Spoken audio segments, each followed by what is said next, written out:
All right, we got a 2016 Mazda 6 here. This has the 2.5 liter engine in it, and we're going to be replacing this. It's mixing oil, some kind of head gasket failure in there. I'll show you that momentarily, but this is a really nice car, and I'll just give you a tour of it here at first.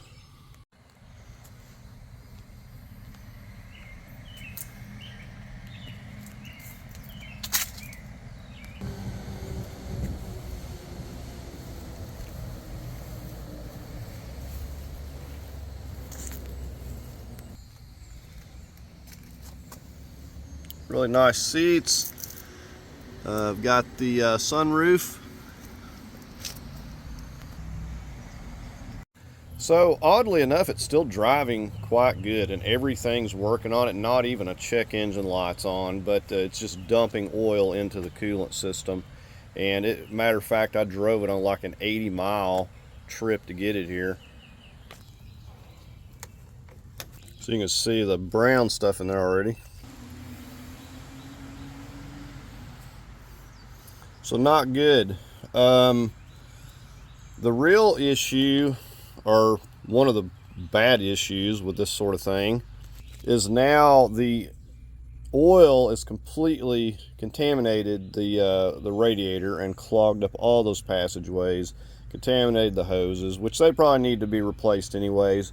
It's going to be in the heater core and everything, so it's a big mess. I would not even try to clean this out of the radiator, but the car, as I said, it does have 188,000 miles on it. I don't think that this sort of thing is a common issue from what research I've done with this engine, so I'm not really sure how this happened. Now, another thing is somebody had put in stop leak in here, and as I always say, the only time you put stop leak in a system is when you're driving it straight to the scrap yard. So that's another problem. Even if there wasn't the oil in here, stop leak is all throughout the system, and so all this is going to have to be replaced. Hoses, radiator, everything. Don't want to contaminate the replacement engine and have any issues there. I've got another used engine I'm going to be putting in here. Has 145,000 miles on it, and so I'm waiting on that, but we're going to go ahead and get started. We're going to start removing the clips and screws up here on top of the bumper. It looks like some of these are missing. Got some Phillips screws.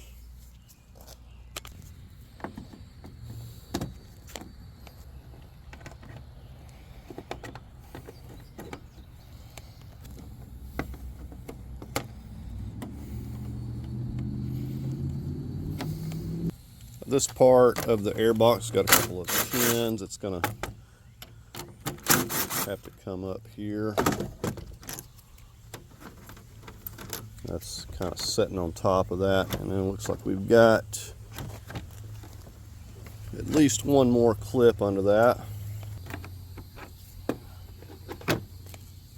Just keeping everything organized, putting it in a bag. Next thing, we're going to go ahead and get a jack over here and get the wheel off. We need to get to these fender liners and get in behind here. All right, let's start breaking these 21s loose.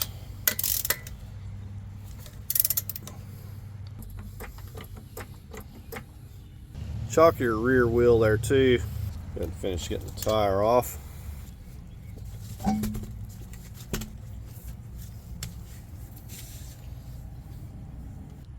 That's where I'm lifting at, right there.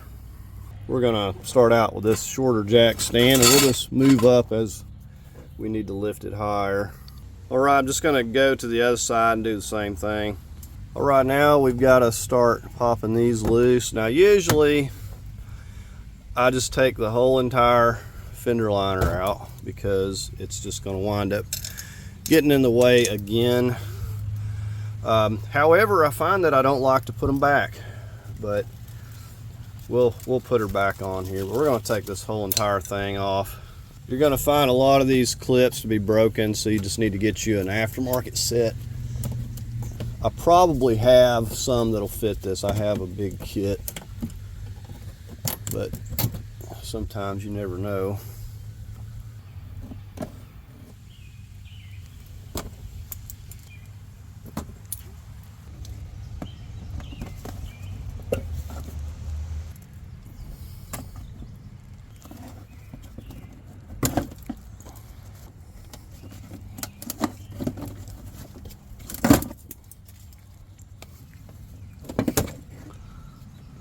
Now you probably notice there's an indentation right there that makes getting your trim tool a little bit easier. So that's where you got to get your tool.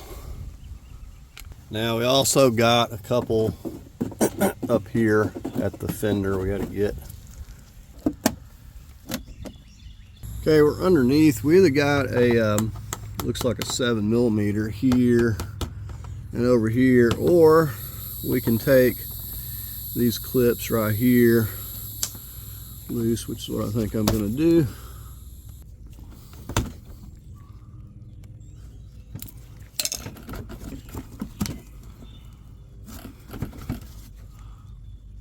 Okay, I'm incorrect. I actually do have to take the 7s. This is just clipping this piece on. Okay, so this is a 8mm. And the other one right here.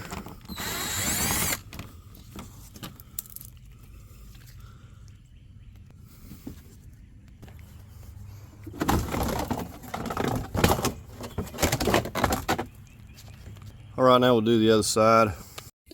As I got over to this side, I realized that the fender liner is actually being held on by a little bit more. It's just that this portion is ripped completely off over here. So we got an 8 right here.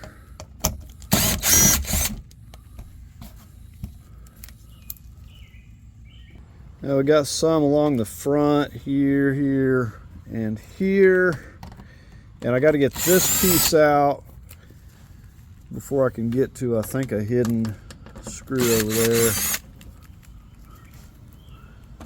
And we got a clip right here.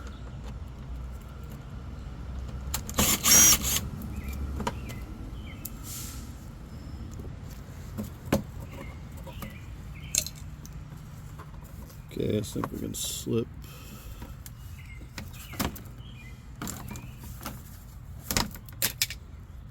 I think that's actually the drain flap for the spout for the radiator. I got one more up here. So right here I got a 10. Now there's 10s holding this plastic shroud back here. Now it appears that this is underneath this as well. So we'll take a few of these out. See if it's going to move any. So that goes underneath there. Well, anyways, I got enough there. I can pull that out from under there now. Now with that out of the way, I can get to this little 8mm that was holding this piece. All right, down through here, we've got these 10s. I'm thinking that this whole thing will slide off. We've got these 3, and we've also got one right over here. I'm going to just take these out and see what it's going to do.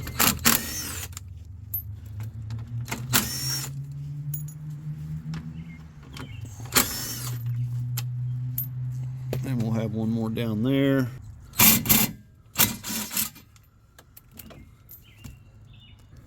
Okay, with the bolts out, there's some clips here. You got to pop this down. Still not 100% sure if this is going to pop off this way, but I think it should.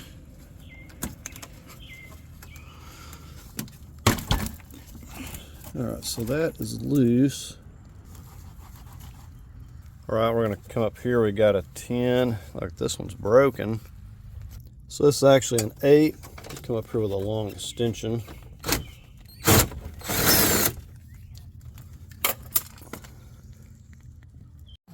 Okay, and once you get your little screw out, I'm going to show you on this side because they broke the other one, but if you'll come back up in here and push in the middle, don't push on the edge because you're likely to tear it. These are really fragile. Like pushing in the middle, and you should be able to pop it out like so. So the other side they have broken. Somebody got too rough with it. I'm gonna have to figure out how to fix that. See, on this side they got most of it broken here.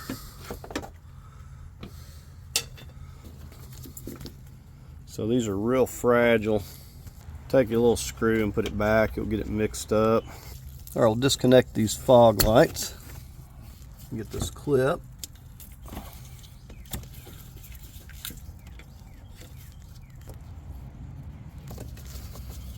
All right, now that we got everything loose, we're just gonna come over and start pulling. It's gonna unsnap. We'll set it down here. All right, I'm gonna get this piece off here. It's just got some plastic clips.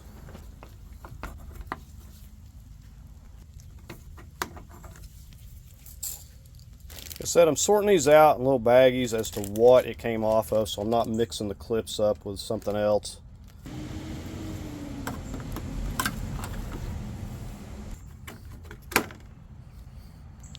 Okay, down here it has a little clip you have to flip up. So just push that up, pull it out.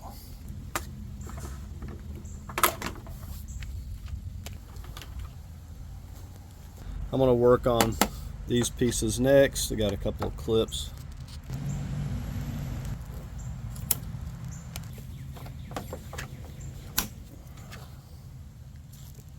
I'm just going to take this one off. Alright, we're going to go ahead and get this coolant draining down here. Alright, there's our spout.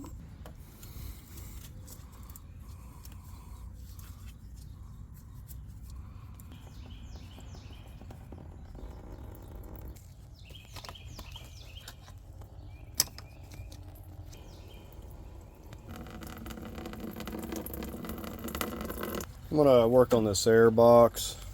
Get this 10mm loosened up.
I'll get these tins.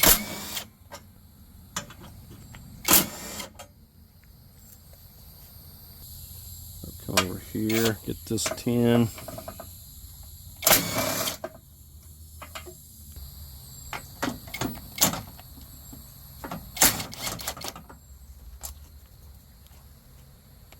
These are 14s. Those are really tight.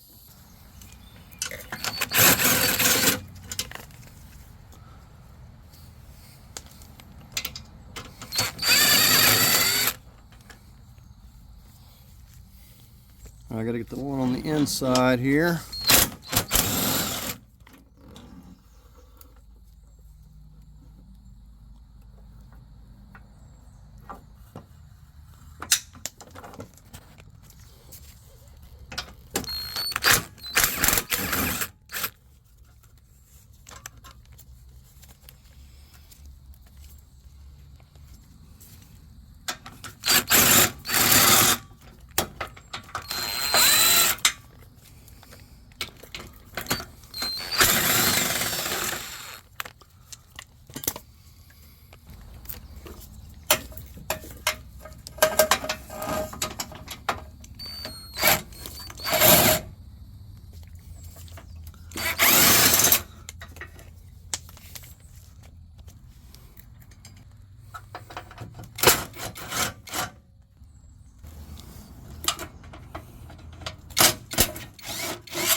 We're going to get the headlight out here,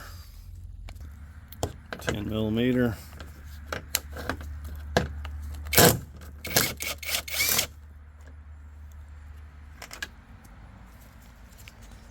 Underneath the light, you're going to have a wire clip you need to pull out right there. I couldn't be sure. I thought that clipped to the light though, so I took it loose.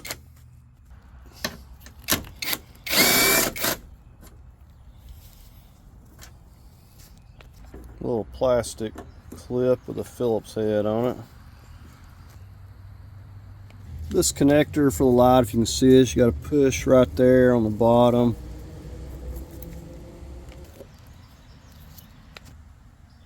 We'll start sliding the light out.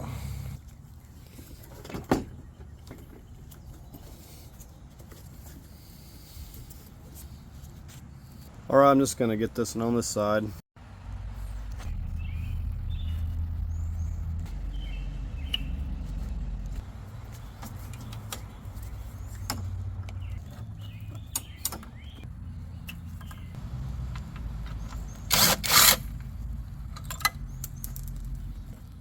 Alright, before we mess with these impact sensors, we're going to go up here and disconnect this battery.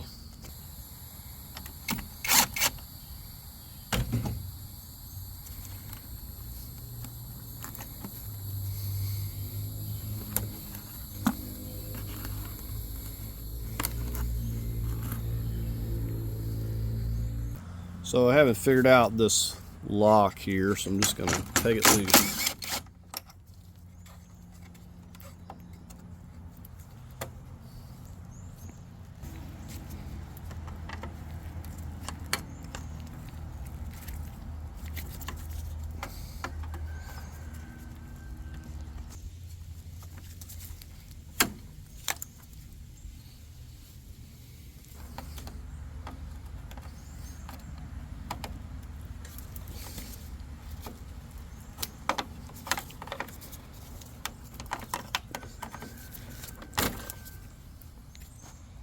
Another one right here. Down here. All of the wire running that's connecting to the fan. We'll start snapping it loose.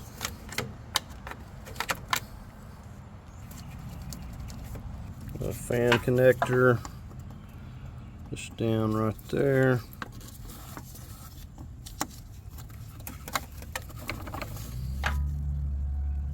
On the passenger side, popping this loose. And we got this connector down here, same way.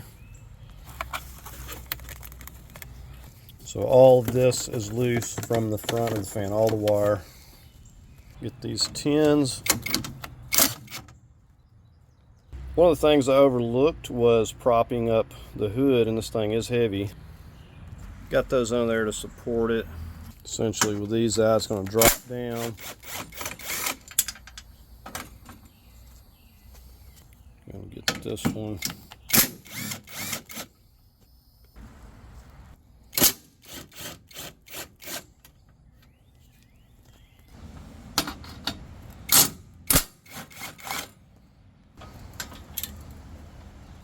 Should have had my headlight out over there already.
Okay, right now I'm going to focus on getting this wire loose from the front. I'm going to be taking everything loose from this passenger side over here.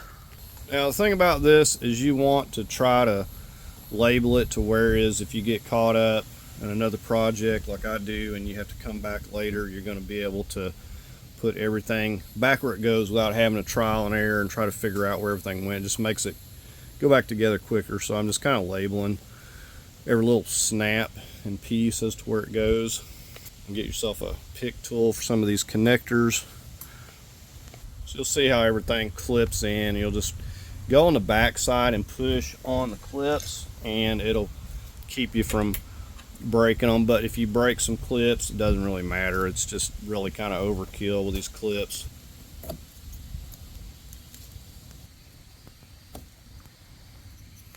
So I'm going to be taking this tank off just so it's not in the way.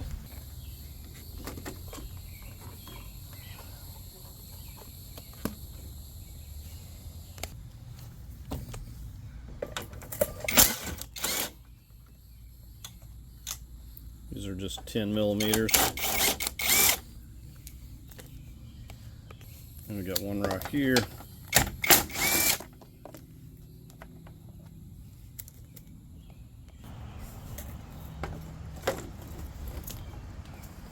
Let's see if I can't just get this down here and dump it out, maybe.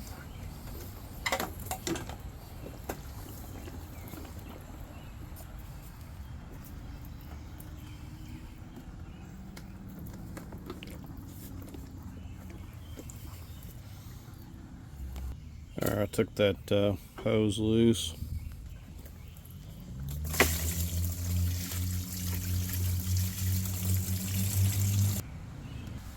Take the time to put your bolts back.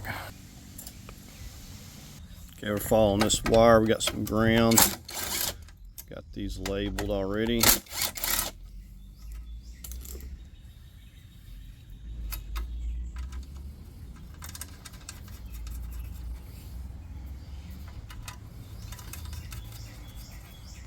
Follow this wire on around here.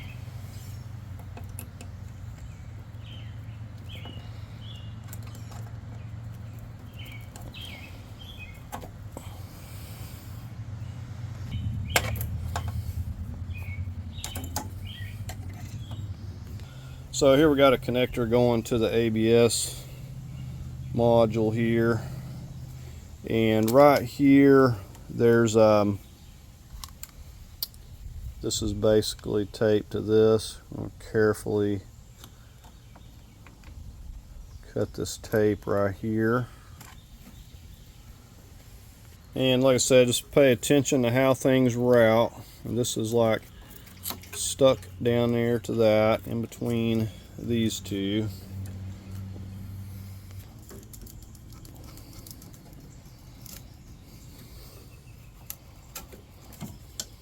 And we'll put some tape on this. So take the time to tape it up good. Don't want anything getting in there. Or this is going to wind up getting in the way.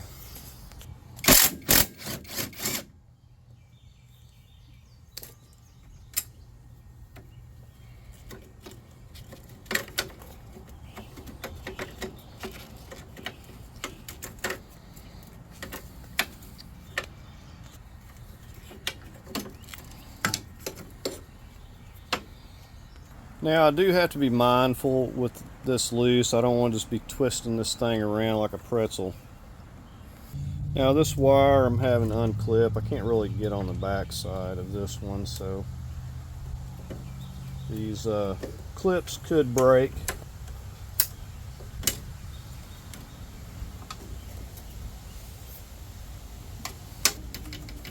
Alright, just following this along up here to this AC pressure switch. We got a wire that's clipped on the front of this motor mount here.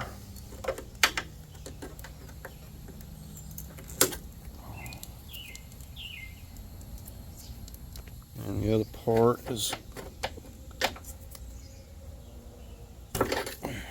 right there. We got a 10 millimeter ground.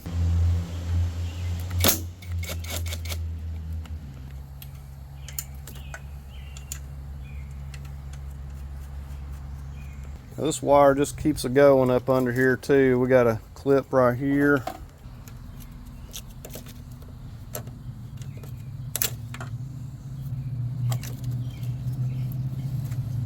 All right, we follow that on down. We've got another sensor, looks like, for the heat down here, the heater hoses. So I'm going to go in here with my trim tool. See if I'm going to have any luck. Kind of hard to get your hand in there.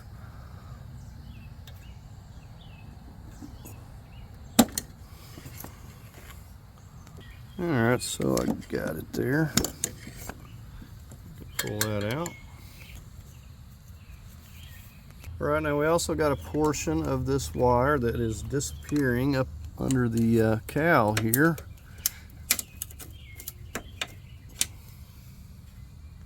Okay, I'm going to work on removing this.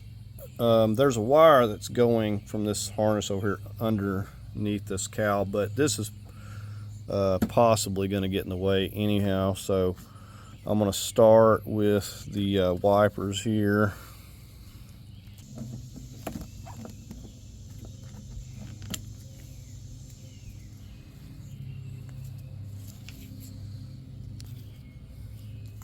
These are 14. It's a good idea to put a mark where your wiper's sitting. I use like a Sharpie.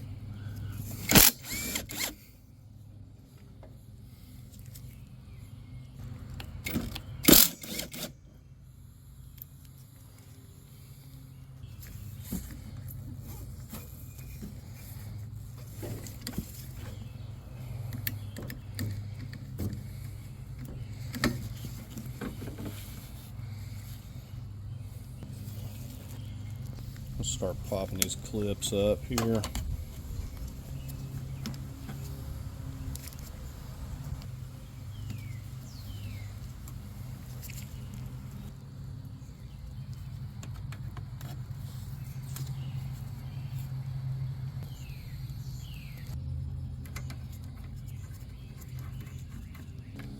Now these little pieces have these little white clips, and they may just pop through the rubber.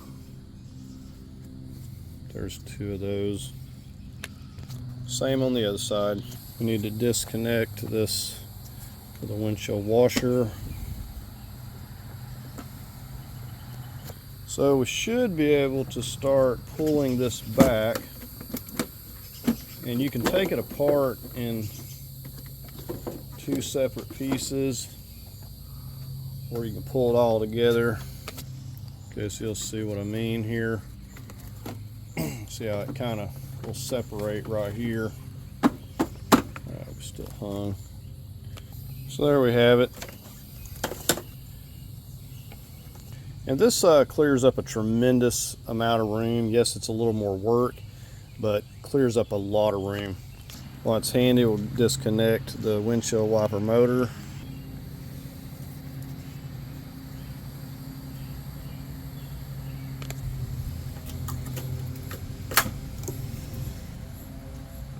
Okay, now here is that wire that we're tracing around through here. The one I said disappeared into the cowl.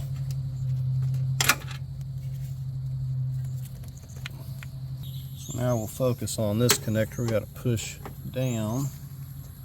Alright, I'm going to try a pick tool, see if I have any more luck. So by using the pick tool and pushing with the screwdriver, able to push that off. It's just kind of difficult to work that connector. So now we have all of this wire loose. Okay, we're going to work on the motor assembly pins.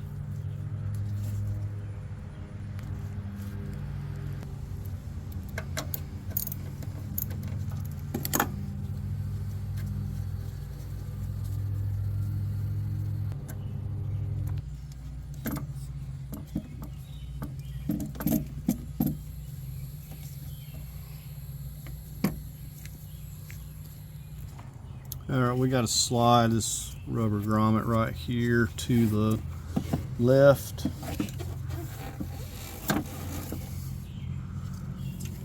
There we have it. So we're going to start getting these 12s out. We got some down here.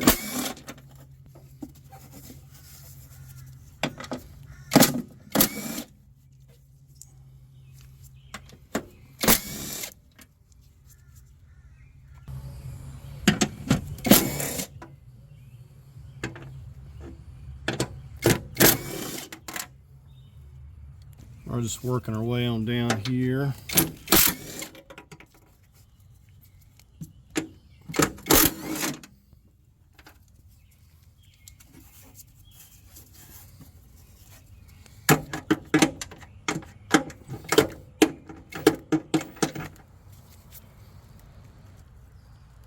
There's that one down there that I was trying to get.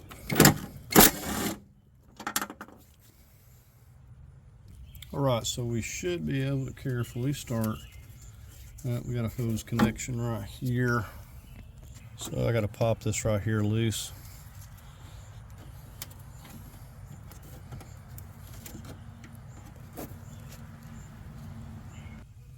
There we are.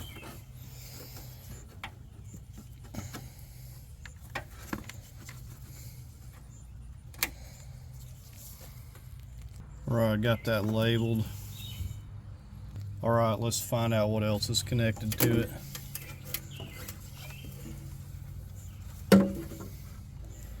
Right, I believe that's it. So we should be able to take this on out carefully. Now you can see that creates a massive amount of room to get the things here.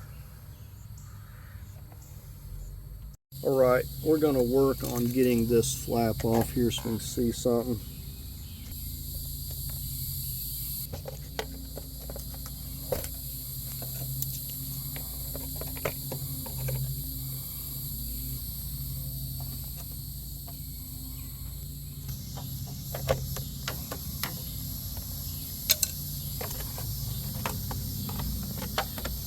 Alright, we're going to work on moving this wire that we've taken loose. We got all of the connections here.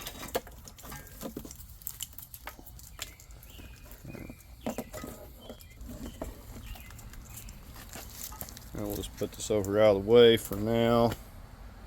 And like I said, you're going to be tempted to skip marking things. You're going to think, oh, I'll remember where that goes. But you'll thank me later.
A 14mm here.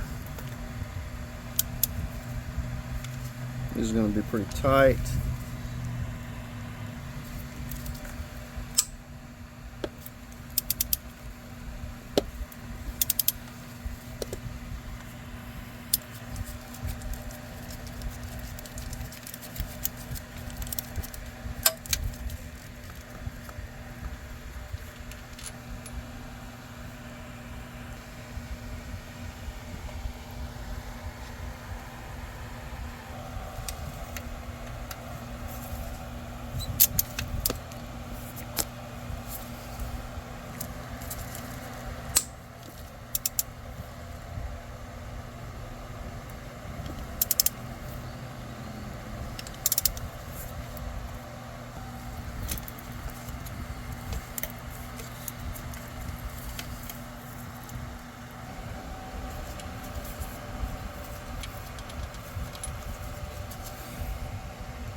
Alright, I'm working on getting wires labeled and loose where they're clipped in here.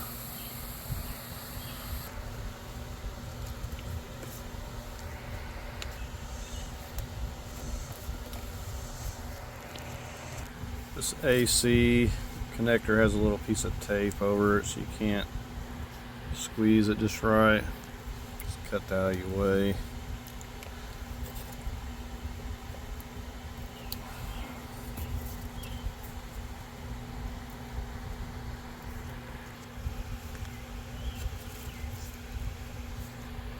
Alright, moving on up here to the fuel pressure sensor.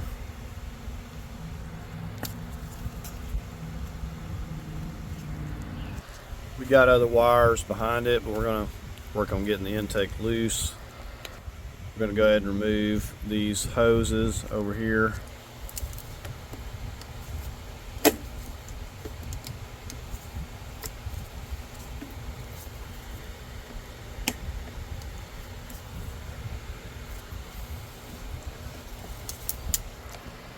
We're going to have to use the heat gun. Anything above 3 on mine will start melting the plastic actually, so you're going to find with all these hoses you're going to be using a heat gun. I was able to get the clamp unstuck. Wow, that thing was really stuck. Alright, now it looks like the rear one's not going to be a problem. There are going to be some clips up here, the ones that hadn't been broken. We'll needle nose on the back side of it here. This right here is what I'm talking about. Lift up on this tab on the back and then you can flip that up.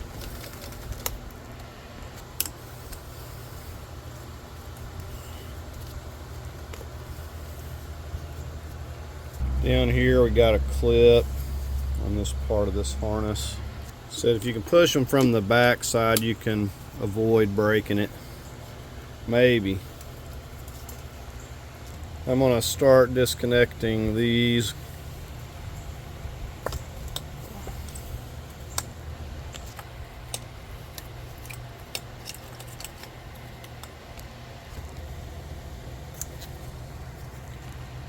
Alright, we've got a few of these 10 millimeters I'm going to start taking out.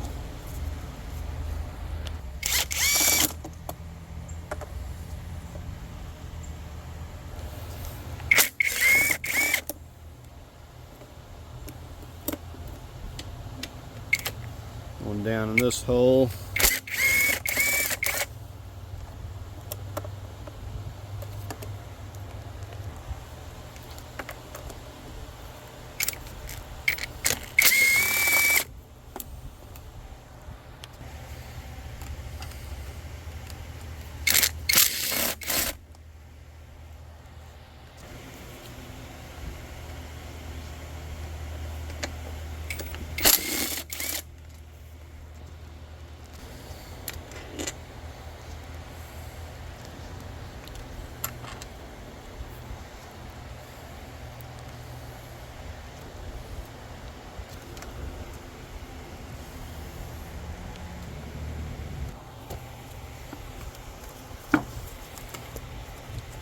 Alright, let's find out how many more connectors we got left on here. Alright, right down in here, there is a hose. Got to disconnect that.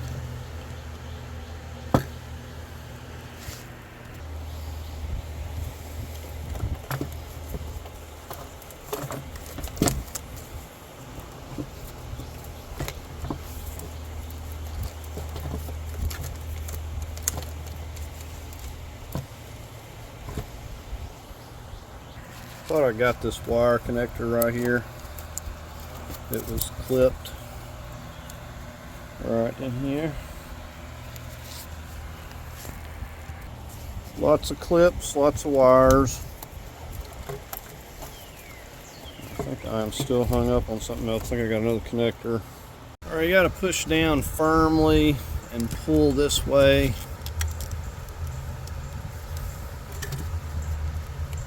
You really start clearing up some room when you start getting stuff like this out of the way. I'm going to go in and get this belt loose. So I'm getting on that part, that 17 millimeter for the hydraulic tensioner. And we're just going to pop it off either here. Let me just pop it off right here. Well, I managed to slip it off right here. You know, they don't make this real easy to get to where that tensioner's at. And you can only use like the open-ended 17. So then it's like right in the way. This little bolt's in the way. Anyway. Alright, I'm going to go ahead and get these 12s for the compressor here. Got 2 on the bottom and 2 on the top here.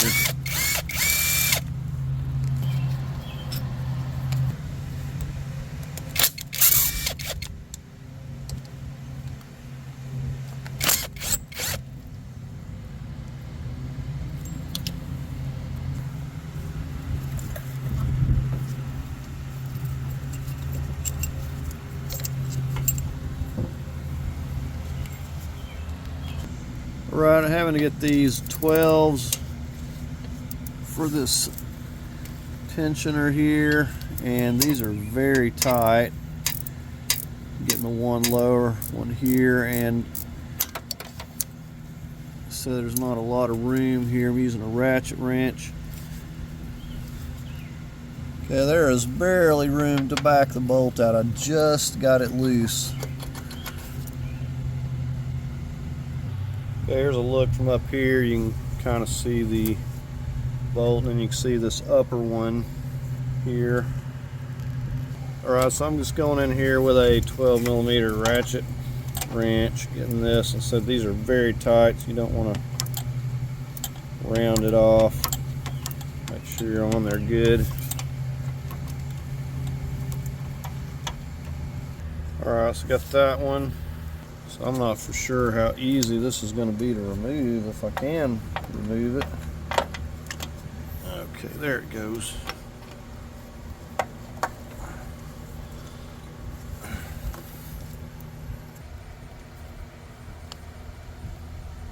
Just getting this upper 14 for the alternator here. These are really tight. I'm working on that one.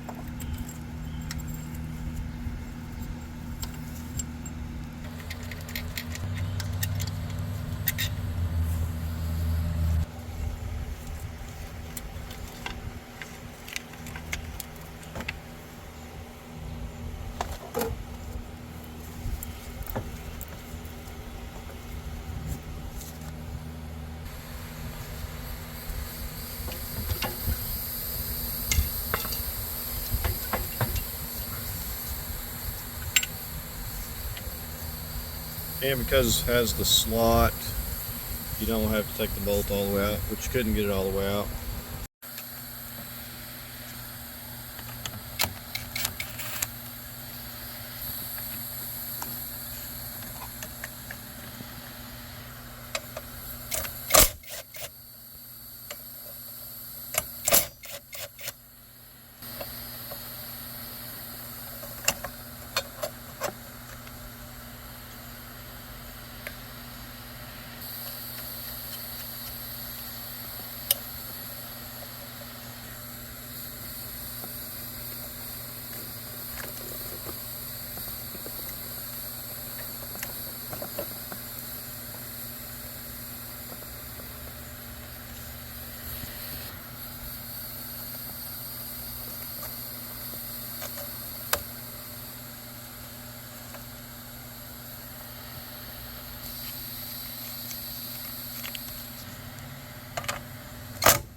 Got some 12 millimeters.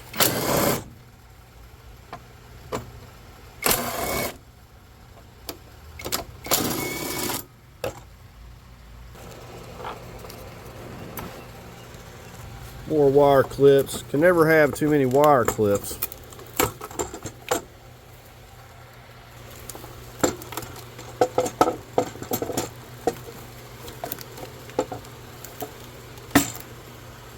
I want to free this wire from this box. We're going to get our box open. Just squeeze it up in the front there. A couple of connectors here, simple enough.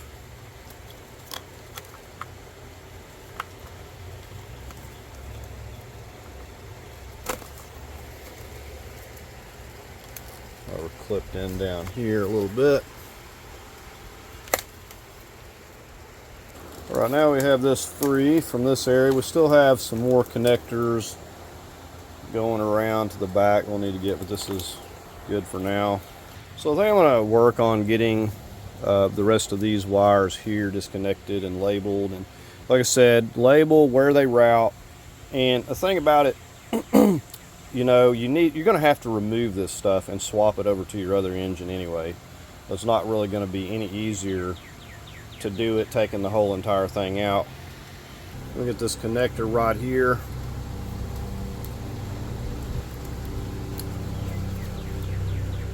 All right, we got a ground right here on this wire. It's going to be a 8 millimeter.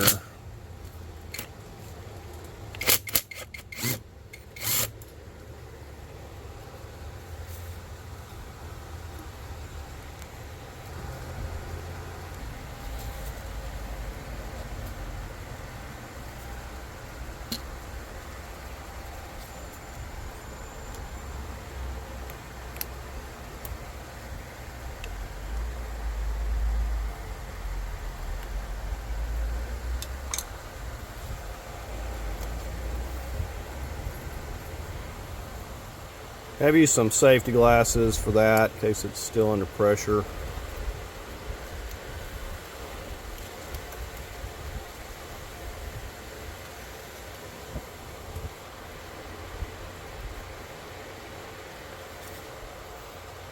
I'll go ahead and get this line.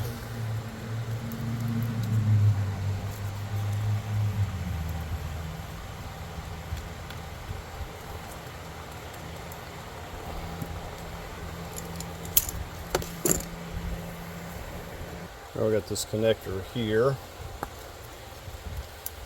and it'll have a clip there if it hasn't been broken. Got one right here below it. Squeeze that right there. Now this coolant sensor is pretty stuck. I had to push down with the pick tool, pull it off of there. Alright, this is the last one around the back here. Right now we got this all loose, except for the transmission. Now what I like to do with these hoses, you can see this already has a blue mark, but I'm going to go ahead and put a mark up here on this part. That way we know how to orient our hose back and it doesn't get twisted the wrong way. And I'm just going to put a mark here. So we're replacing the hoses, but I just compare these to the other hose and make a mark. Now this lower hose has a clip, just squeeze on both sides here. I can push that back through. While I'm waiting on my paint pen to dry, I'm going to work on this. We've got to push these tabs firmly. You got to do these on both sides at pretty much the same time.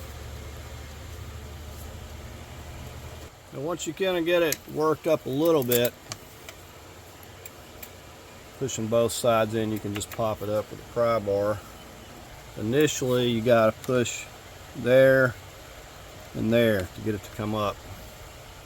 All right, now we're going to get this clip.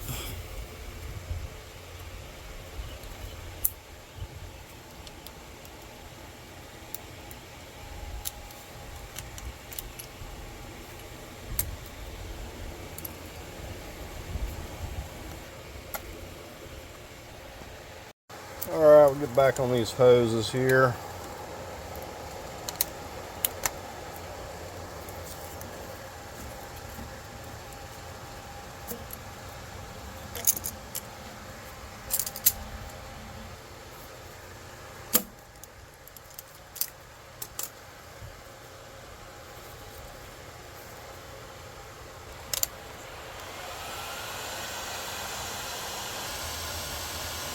And once we get this hot enough, we'll be able to move this without any trouble.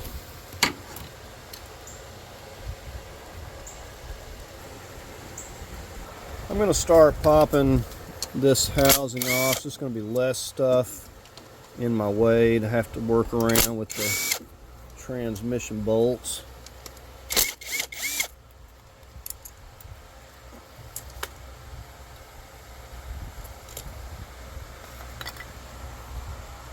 Now it has some 8mm. There's like a line that goes here. There are some in the housing here, and then we have 2 in this tube going in the back. Of course, we have this hose here.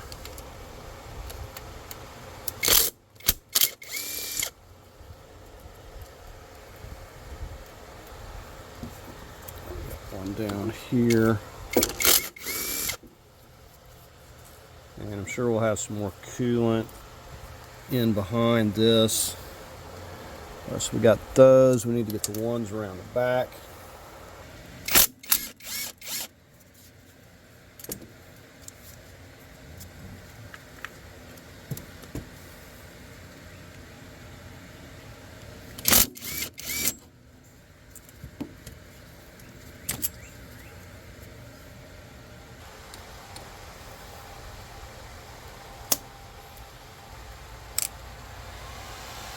All right, I got that hose hot enough to move, and I forgot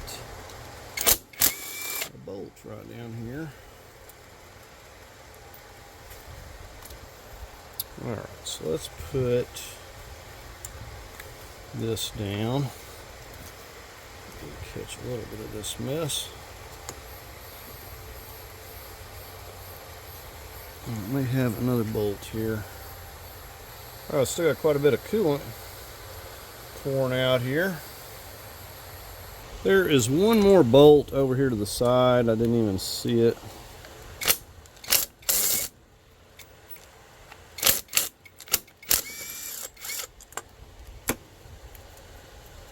So I guess there's like 5 of these all together. Well, we also have this one hose, one of the heater hoses back here at the back, connected to the housing.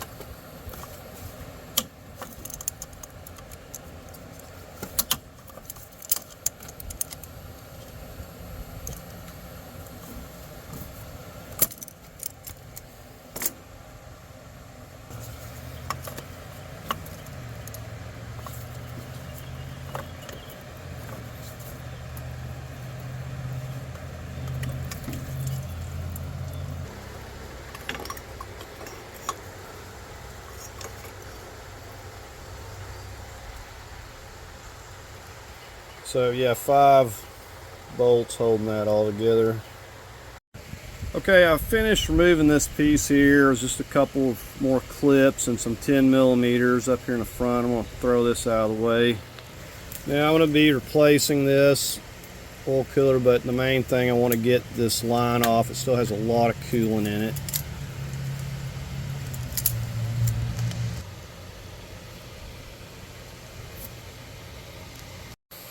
Alright, let's see if we can not make a mess.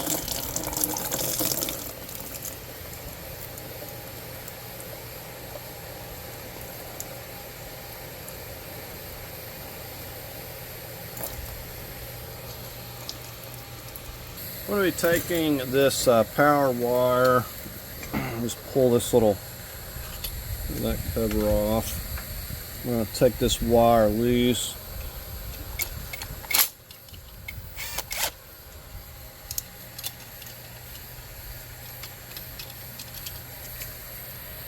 Now these have a lot of brackets, and I'm just going to kind of mark them.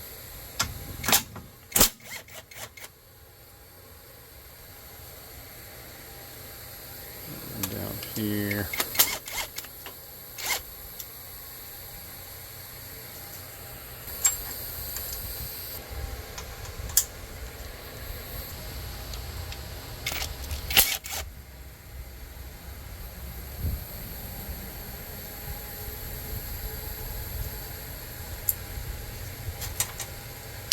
I have to get this.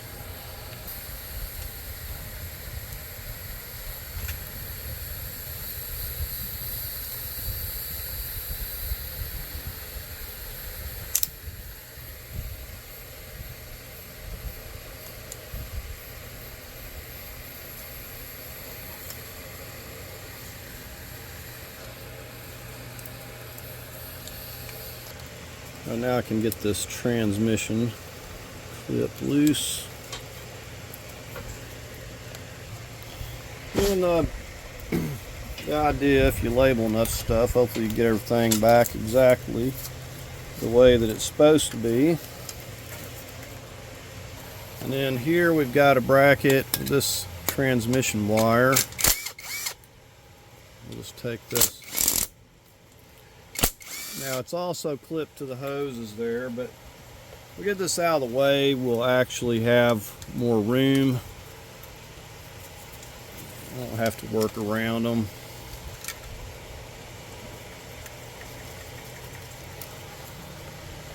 I'll get the hose.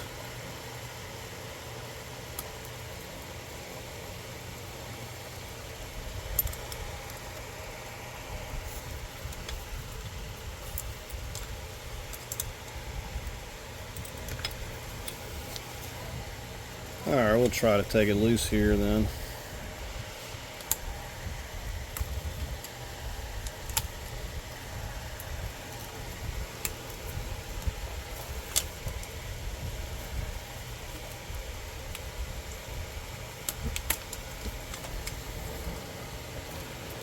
Finally got that out of there. Those hoses are still dripping. While we're waiting on that, we're going to disconnect our fuel injectors here. Squeeze real hard on those tabs. Get this unclipped.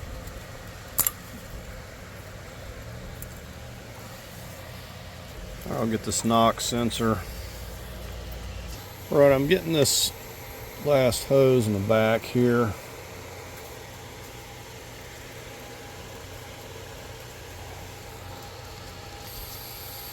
Pull these out of here. So I have most all the wire harness loose. Got a few more wire connections over here. But the next thing I'm going to get on is going to be the heat shield. I'm going to start working on getting this exhaust manifold loose. And I said, if you hadn't figured out, the way we're going to attempt to go about this is simply removing the engine if we can. I don't know if this is going to work, but if it does work, it's going to save a lot of time and work having to disconnect the transmission, CV axles, all that stuff, and have to get in alignment.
All right, I got one more hose here.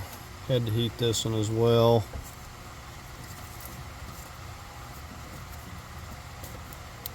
We'll see if I can't slip this out this way. It doesn't all fit.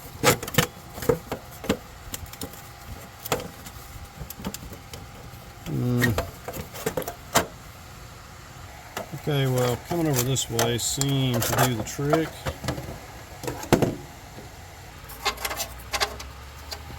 All right, we're going to start working on these 14s. I believe there's a brace underneath this. We'll have to work on that when we get on the bottom.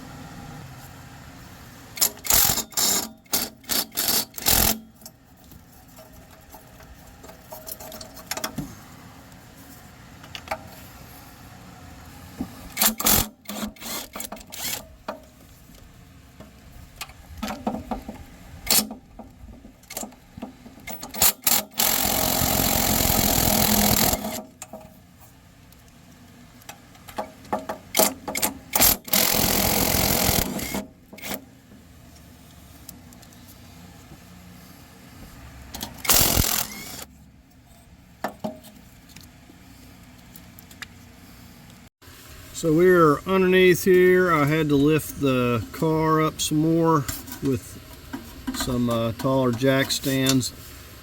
We're going to work on getting this piece out. We got some clips and 3 10mm, and that's going to give us access to this exhaust. I need to remove the section of this exhaust to have room to get it out of here.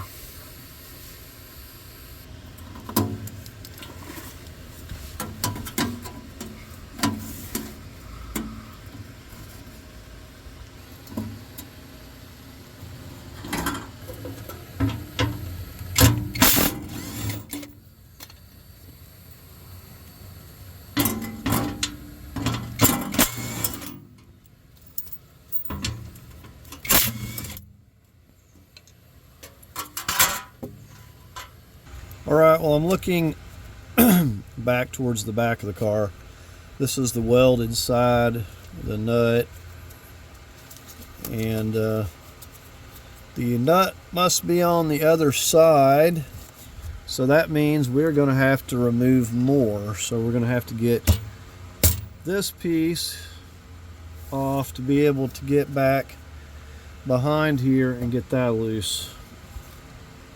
I'm going to start with these 10s on each side, so I've already got the 10 on here. This is just going to take that bit of plastic.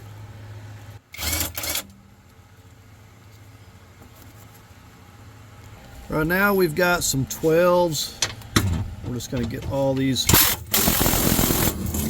12s loose.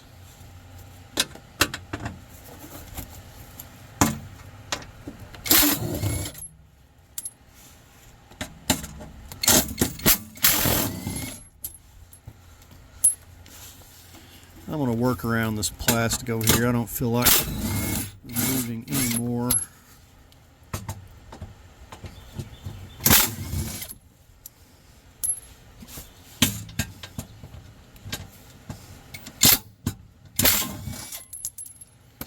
Alright. Something still holding. There's some metal tabs on each side to hang it. I probably yanked it down wrong, but we got her down. Let's see. I guess that piece makes it a little more difficult for people to steal your catalytic converter in here. Okay, now we can get these two 14s.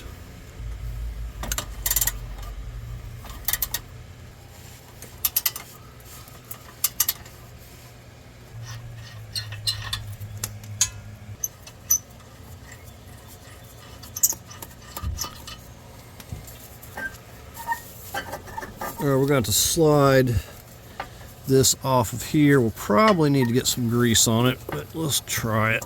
Oh, okay. Alright, so we got this loose.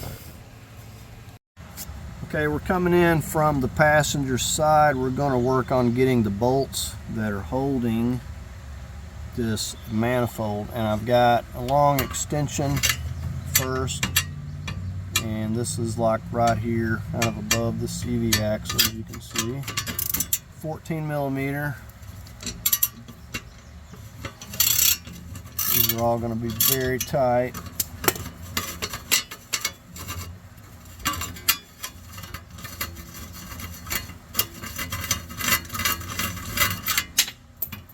There's that one.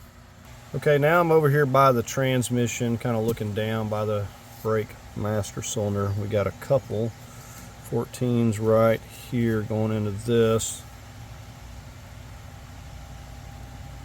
Alright, so there's those two. So they're going to be very tight. Initially, you're going to need to use cheater pipe, extended ratchet.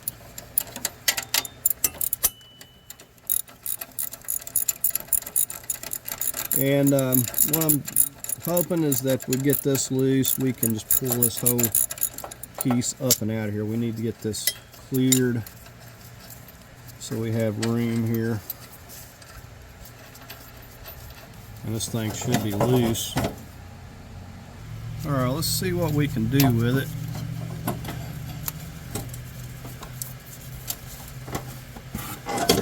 If it doesn't fit up through here, I don't know. We may just have to shove it back if I can't get it to feed up through here right now, and it seems like it's a pretty tight fit. Well, I can't feed it up right now. The pipe down there, the clamp is hanging up on stuff, and it just not wanting to go. Probably what I'm going to have to do is once I get the motor mount loose and the lift hooked up, I'm probably going to try to yank it out there, because I'm not having this thing in the way. I went to the trouble of taking it loose, and I'm not going to have it in the way and fighting with it. We got a few more wire connections we're going to get loose.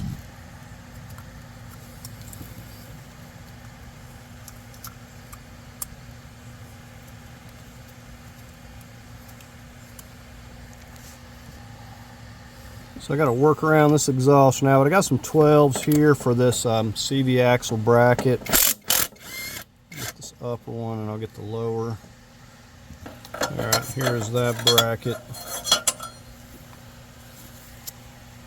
Now the bracket itself has 14s. There is one right here on the top, and I want to get these loose so I'm not catching on this bracket. Sometimes they got alignment pegs. I don't know if I'll be able to pop it off or not.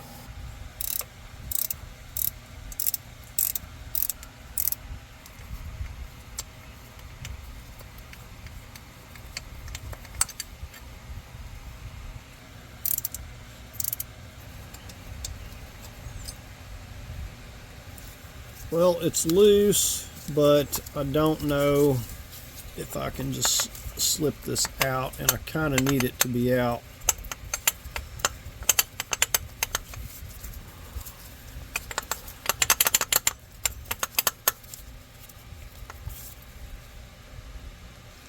Well, I'm just going to leave it for now. It's the way it's made. It's not coming off of here like this. I don't have the slack to remove it here. I need a little bit more slack. Alright, I've got a few more wires and things, but since I'm down here, I'm going to get started with these 14s on the transmission and engine.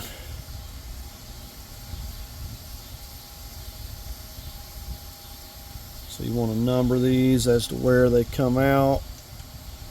Keep track. We got one that's right up here as well. Go ahead and get that.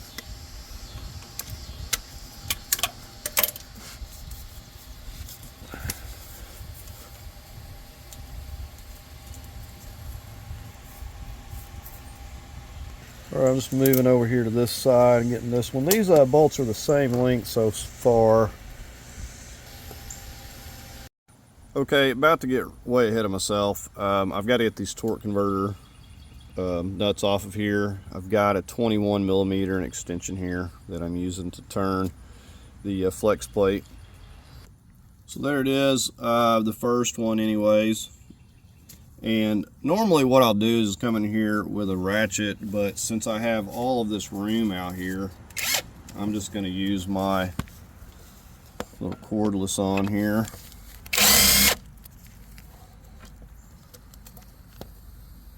There's the first one. And these are, I said, the studded torque converters. Here's our next one. Now I'm going to forewarn you, these are going to be incredibly tight, way tighter than they should be. My impact wouldn't even get this one.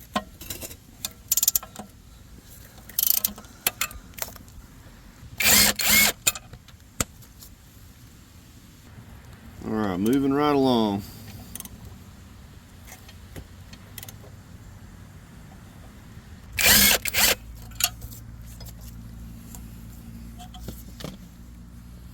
Alright, last one.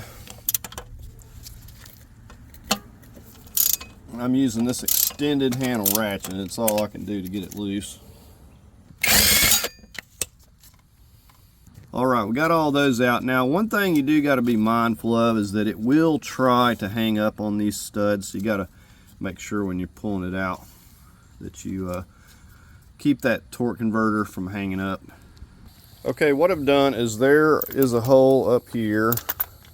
I've got a bucket of bolts. I can't tell you what size it is. It's not a very big bolt. But there is a threaded hole right there where I got that bolt. And basically I just got like a 2-inch bolt, hooked my chain to it. Now coincidentally there's one on the other side in this corner back over here.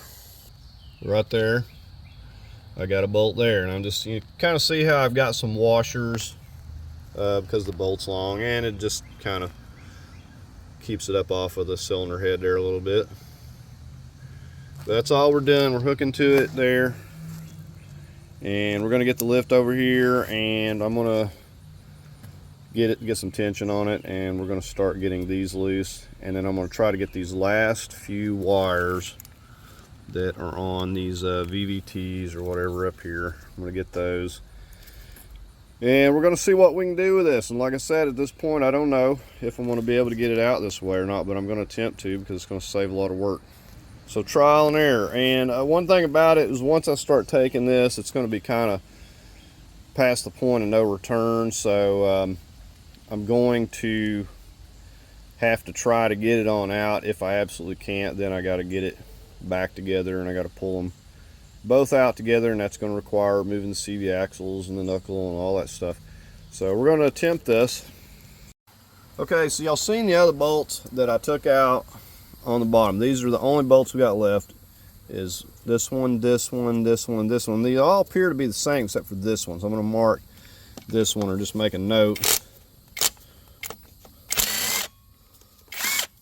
But I'm going to take them all loose. I'm going to leave this one here. It'll be fine for now.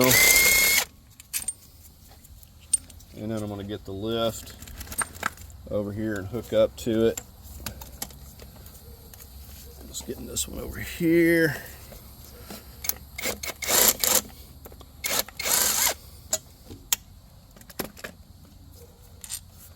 So all these are the same length so far. I'm going to leave this one here for now. Now the transmission over here, it has another center mount that's going to prevent it from falling out. So I'm not worried about that at the moment. So what I'm going to do, I had to move one of my jack stands. It was right in the way. What I'm going to do, I got some tension on it here. You can see I'm not even using the hook. I just got a bolt going through part of my link on the lift there. It's just going to kind of give me a little bit more room because I don't need all that slack. I need the slack here a little bit, but I don't need slack up here. So I got some tension on it. What we're going to do is go ahead and get these motor mount bolts and take that mount completely out and see if we can't finish getting these connectors over here. Now this AC line right here has got a 10 millimeter I need to get out. Give me a little bit of slack because I have this 17 right here. So I need a little bit of slack to be able to get that. There we go. Now I can move that over some.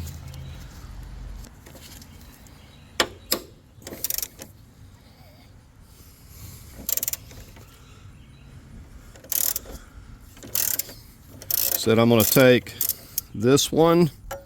I've got another one right down here. Got one on this side right here.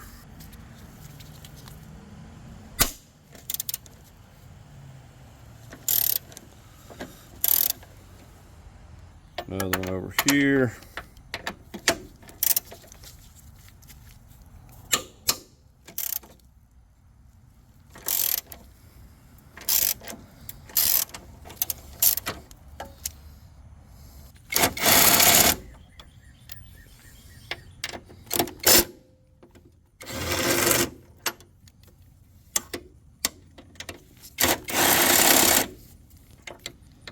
Alright, the one up top here's the bigger one.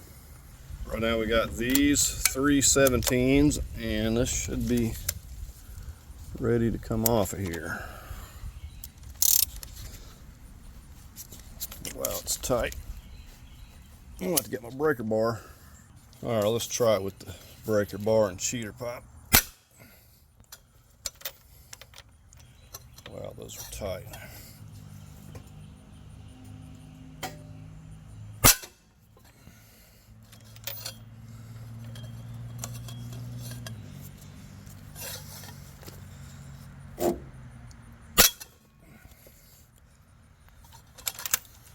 They put the torque to these.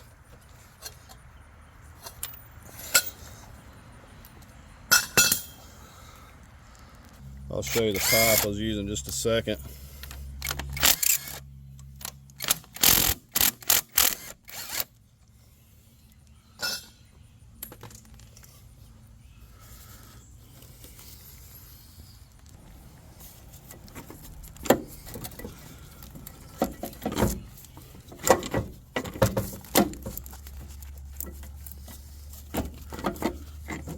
Alright, give me a minute. Had to put a bungee cord on the AC compressor. It was pulling down on it there. See if I can fit it out now. Maybe not.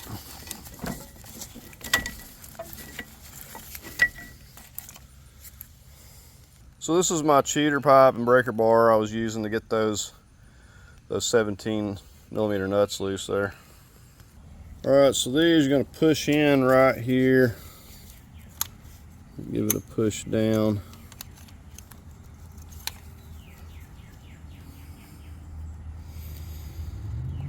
This one's a little more stuck.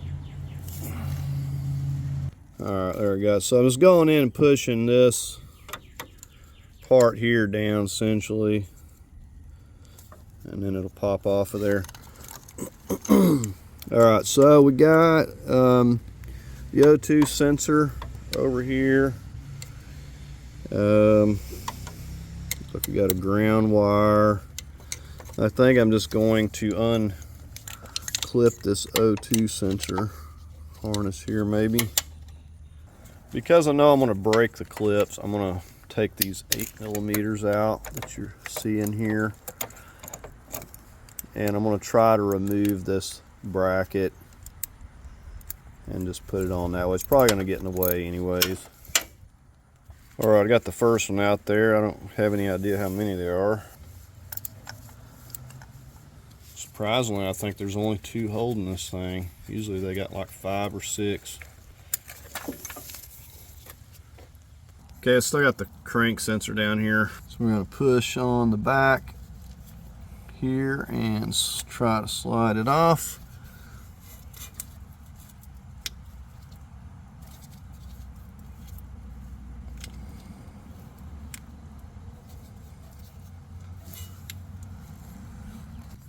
There we got it. We got another wire clip up here. And it clips right there. We'll try to get on the back side here so we don't break it maybe.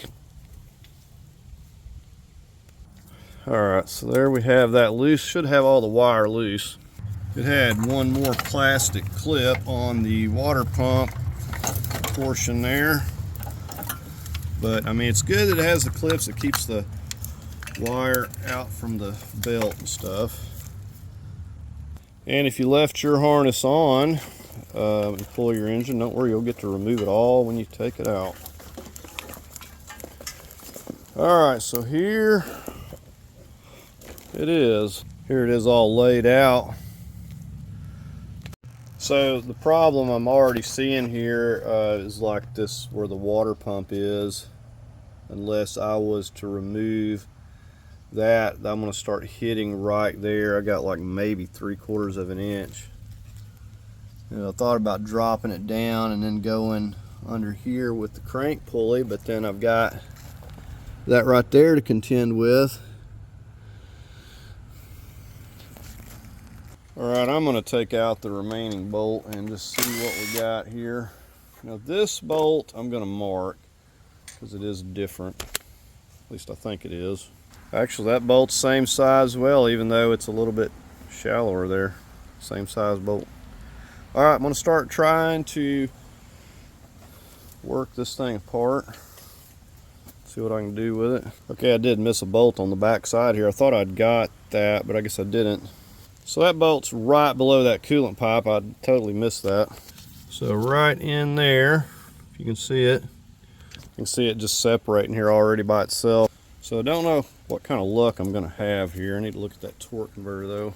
These studded type will always try to pull that torque converter out, so you want to go in there and put that in between. Well, we're moving, but I don't know if it's going to give me enough slack to get the flex plate completely out. Okay, I want to show you what I've been working on here. I've taken the pulley cover off of that. I actually got that with a ratchet wrench and got those 3 little 8mm out miraculously, even though I didn't have much space here. They come out. Now there's also 3 10mm bolts that are holding. I already got the first one out right there. There's 2 more below that. All right, now we're going to come around the back here and we're going to find the bolt that is holding this pipe, if we can get to it at all. Right there. So that is holding this pipe. Now I really hate that this is in the way, but I just cannot get it up and out of here with that tail end on it there. Alright, there's our coolant pipe out of the way. So it's the same thing as every single time I've ever took one of these transmissions out with the studs. It wants to hang. I don't care how good and straight you got it. It's going to hang up on the studs, on the torque converter. It's going to pull the torque converter out. Just plan on it happening. Even if you got this setting on a bench, it's going to pull that thing out. There's just no way to get around it. I've tried to push it back in. It's still hanging up on them. I've got it perfectly level and it's still pulling the torque converter out. So I guess I'm going to lose the transmission fluid. So the obvious problem with this is the way I'm trying to remove it is making it impossible, because there's no way I can pull out the entire torque converter and it's stuck on there like that. Well, now I know the answer. There's no way this is coming out of here this way. The only thing I could do at this point would be removing the whole entire front timing cover. And I'm smashing into the ABS module over here as well too, so there's just no room to move this anywhere. At this point I really can't even put it back together because it doesn't want to slide back together in this angle. Okay, just to get you up to speed, I drained out 4 quarts out of the transmission. It's going to have to be drained because the plan changed. We got to now take the transmission out. Getting ready to get the CV axles out. However, like I think every Mazda I've ever worked on, the CV axles are completely stuck. I've tried everything. My usual methods, it's not coming out in the car, at least not easily, without fighting with it. So we're going to be taking the whole entire knuckle off. And I'm getting ready to pop it loose here. I'll show you on the other side what I'm doing. So I'm just going to pick this whole knuckle up and off here. Now I'm just going up in with my 3-foot crowbar. I'm going to pop this loose. And these Mazdas really like to stick as well, as far as the clip up in here. I will say that the way this is feeling, how it's stuck in there, I'm probably going to be destroying not only the bearing but the CV axle too. Alright, we're just going to use a 17. We're going to be removing the whole entire caliper for starters here. Alright, we got the 2 bolts off there. We're going to get this wired up out of the way.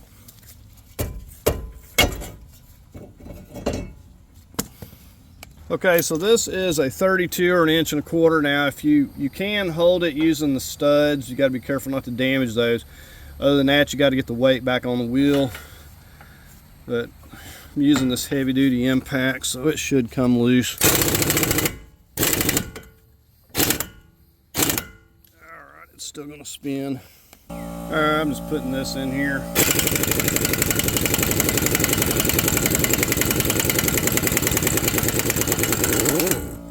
I rarely find anything that this won't take loose. I'm sure this is going to be stuck just like the other side, but we're going to attempt it. And I'll start off just putting the... Alright, wow, this side is actually coming loose. I did not expect that. So you see, we had to take the whole knuckle off of the other side, and I thought I was going to have to do the same thing here, because the other one just completely seized. This one here just pushed in easy. I've already disturbed the alignment, so I'm not going to worry about popping it loose from the ball joint. This is a 24 I'm using here. I'm going to get the ABS sensor next. 10 millimeter. Wow.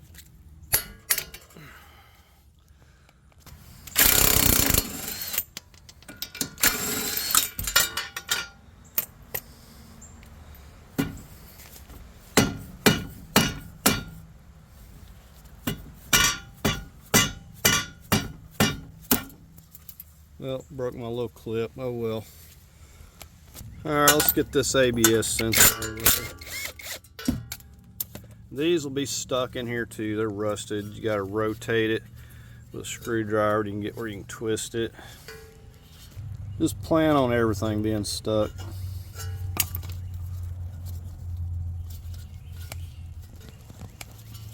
Wow.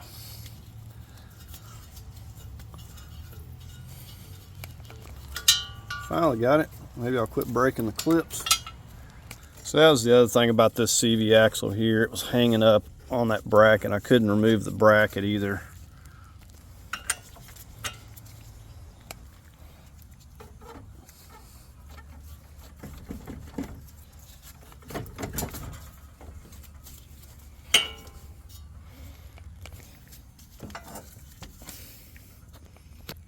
Not sure why it's still wanting to hang up on this, but it is.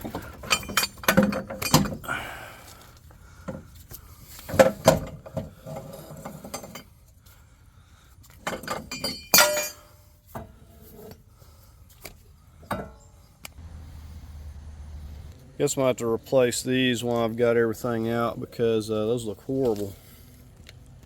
Over on the passenger side, we've got a 17 millimeter. Got a welded nut on the other side for the center mount. It's going to be really tight. And we're going to get this loose. I may need to take the whole bracket off, because sometimes these like to hang up as you're trying to pull everything out. So we'll see what it's going to do. We'll take this bolt out first.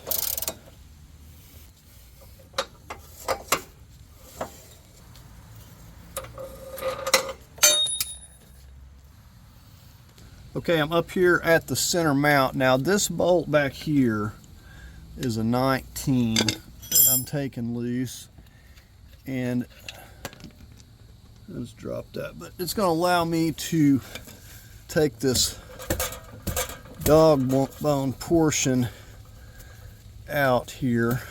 If I can get it to go. I think it's a little bit in a bind. I'm just using my 1/2 inch extension here. Be careful not to ding up the threads. We'll go with the 3/8 extension, see if we can get it on through here.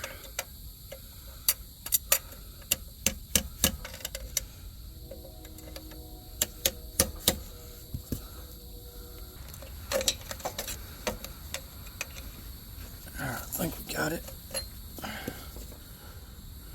So we should be able to maybe get this out of here. And it appears to be hung.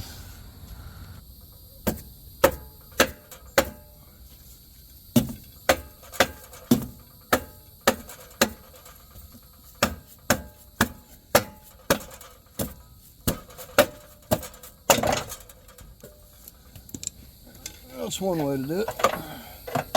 Alright, well, it's loose. Okay, I'm getting ready to take these over here loose. Now this is obviously going to drop down because I'm holding the weight over here. But we're just going to kind of play it by ear, see what happens. These are 19s.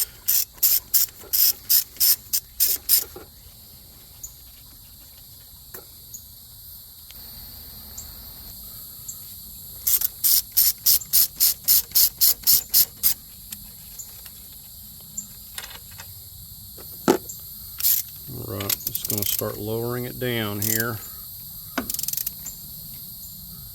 It may be actually hung. I'm going to go ahead and take this 17 right here as well.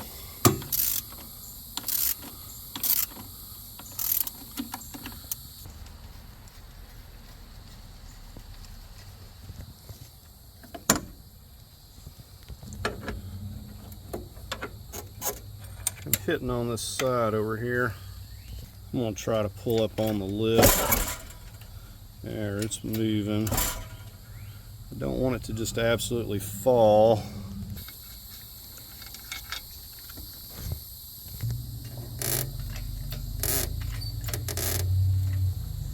Everything's kind of binding up. I'm going to try to take this mount here off. It's got a nut here, some bolts here.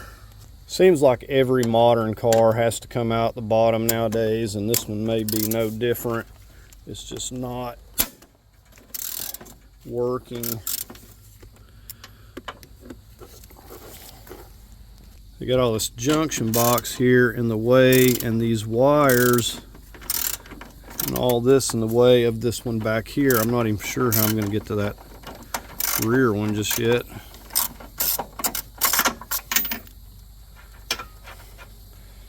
Be a pretty good job changing this mount. Alright, so I got the front one, I got this nut here. So I was able to get down here and kind of go around. These are so tight, it's unreal.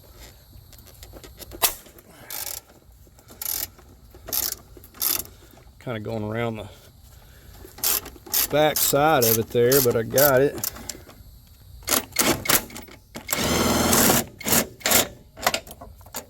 So that was binding me up.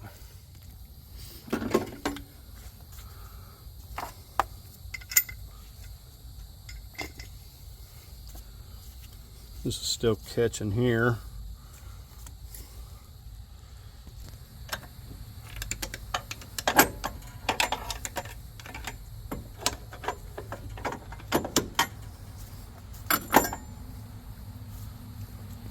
Well, I was trying to be careful and then it just fell over all of a sudden. I think I'm going to try to go like nose up this way maybe.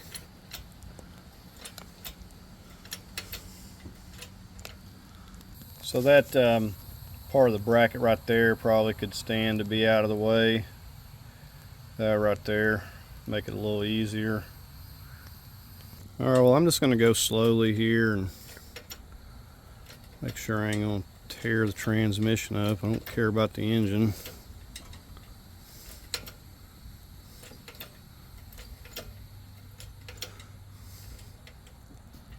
Well, it's coming out surprisingly okay this way, so my approach is going to be to go back in the same manner.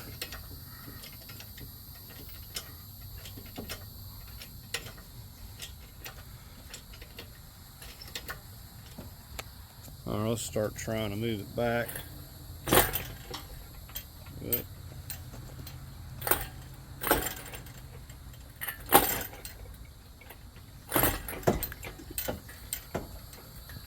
I'm going to continue to kind of swing it around this way, so it's going to squeeze through here.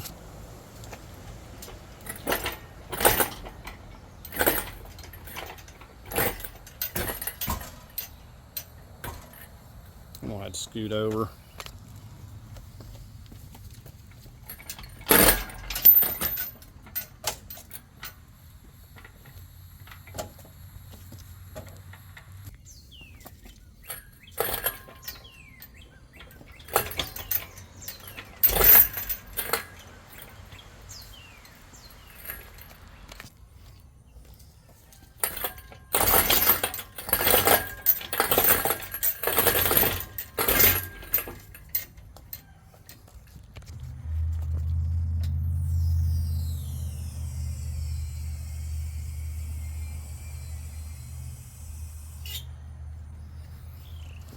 Now going back in, I'm going to have to go with this angle, but I'm going to have to get in there and use a jack to kind of level this out and stuff. But I can't see doing it without going at an angle. There's just not enough room. All right, now we'll work on getting the transmission back off. Okay, I got the bolts out of the transmission again. I'm just working on sliding it over here on this mover's dolly. And the torque converter's still pulled out and it's making a mess. Yeah, they always do that. Seems like no matter how careful I am. And it's not even the studs. It's the bore in the middle that sticks. Okay, I had to wiggle it there for a little bit.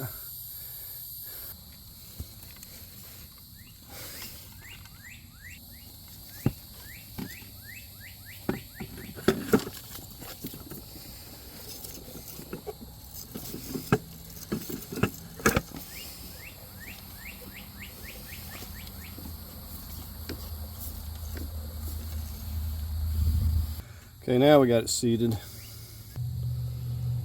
This is what likes to stick right here. And that just sticks right in there and it rusts in there.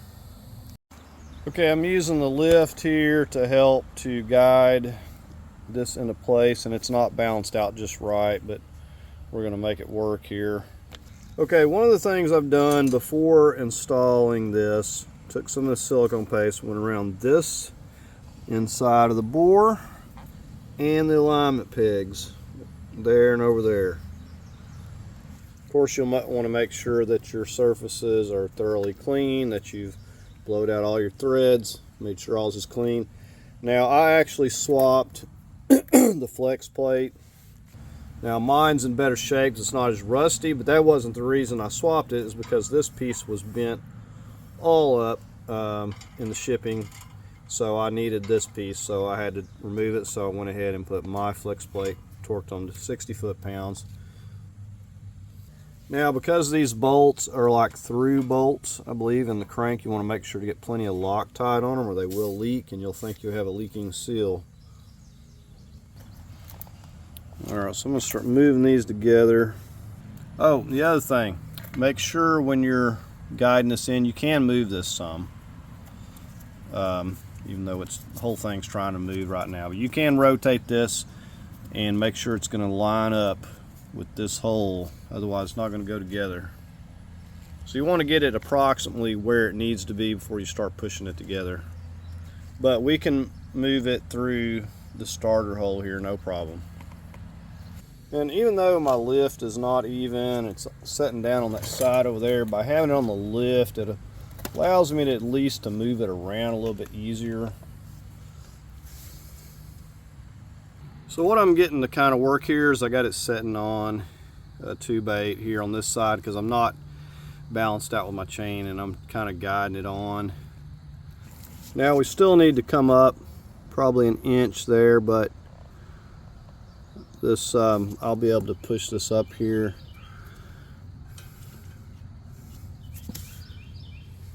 Actually, we're closer over here. I'm going to try to get it started over here first.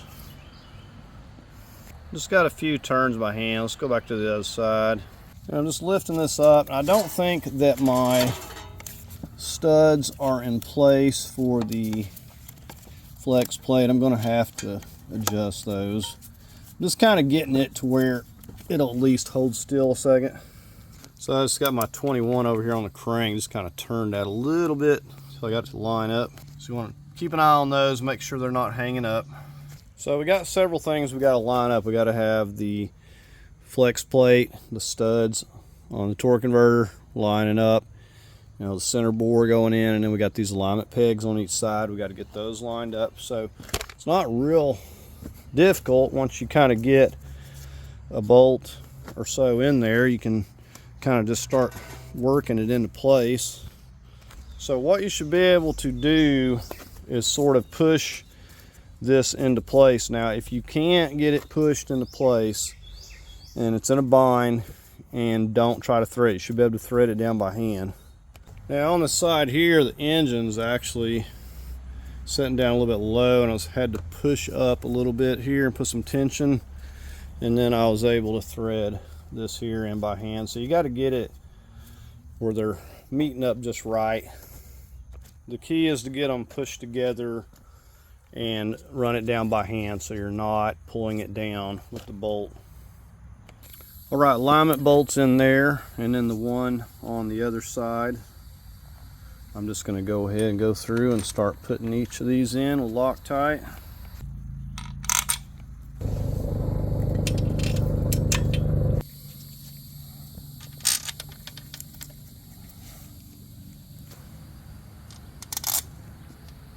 Well, we got the last one right here.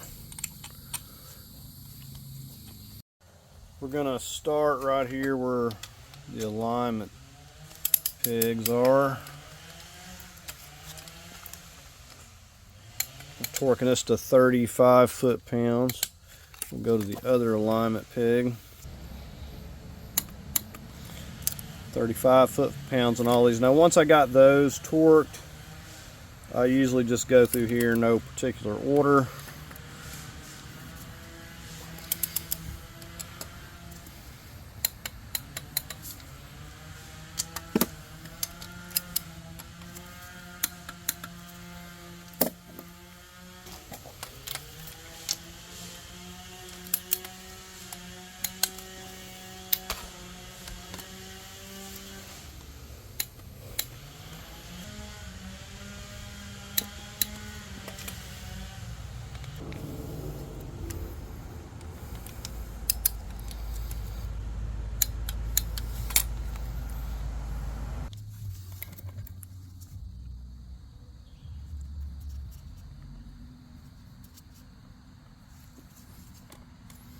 Now you notice that I've got that torque converter pushed back quite a bit, so I don't have a lot to get a hold of here, but it's enough. Now I want to run this 14 all the way down until I pull the torque converter back against the flex plate. Before I move on to the next one, I'm going to pull it all the way down snug, and then I'm just going to back it off to where it's just a little bit slightly loose. That way it's got a little bit of a,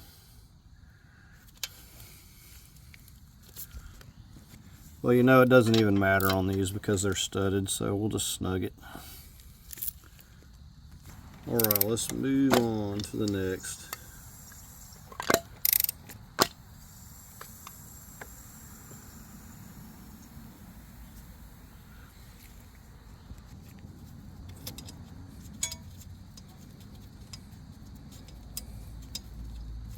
All right, I'll run this one down snug.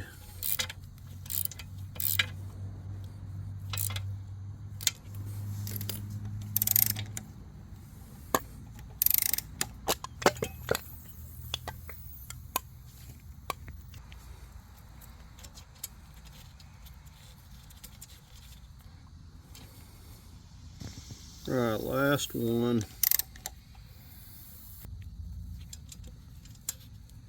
All right, I'm going to torque these to 35 foot-pounds. And I usually go around and one time, and then I go back and double check everything. I'm kind of holding it a little bit with the crank out here too. Get us a mark here so we know our starting point.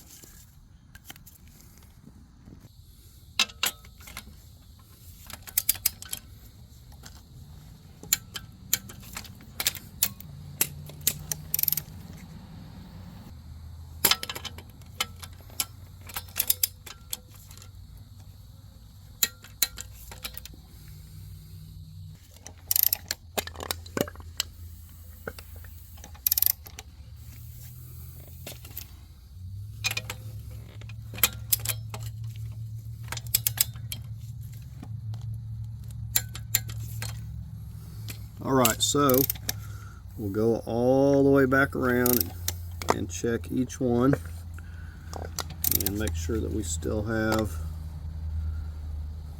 there's our starting bolt.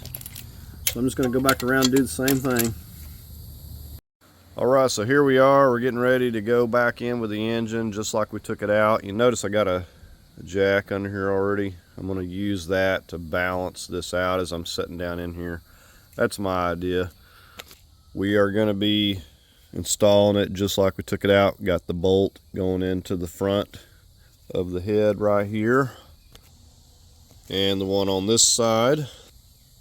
Now here I'm just in the center. Instead of using this hook just like I took it out, I'm just using a bolt coming through the link here, and the center of the chain's just gonna where I don't have to lift it up so high and hit the hood. Now I've kind of got this little bit of an angle here like I want going in, but probably what I wind up doing is putting a strap on it just so I can kind of pull it and guide it as I'm going down, so it's not swinging around and hitting stuff I don't want it to. Now a lot of people are going to say, well, it's easier to go out the bottom. Some people say it's easier to come out the top. Really, it doesn't matter a whole lot. It's going to be a lot of work either way you do it. The whole point in me coming out the top, I thought I could get the engine out, but I couldn't just by itself. Avoided a lot of work and disturbing the alignment. With most modern cars, it seems to be just as easy to drop it out the bottom. You do have extra stuff to remove, but because of the things that you have to avoid, it seems to be a little easier to come out the bottom. But I do them either way. So we'll start lifting it up here, and like I said, the biggest thing when putting it in place is you want to slow down as you're putting the engine in. You're going to do a lot more damage by getting in a hurry and breaking things, I know. So I've got it lifted up a little more, start slowly moving it up. Like I said, this thing's going to swing wildly, so you want to kind of go slowly. And as you're kind of pushing it up, you kind of get a hand, kind of stabilize it, keep it from swinging around.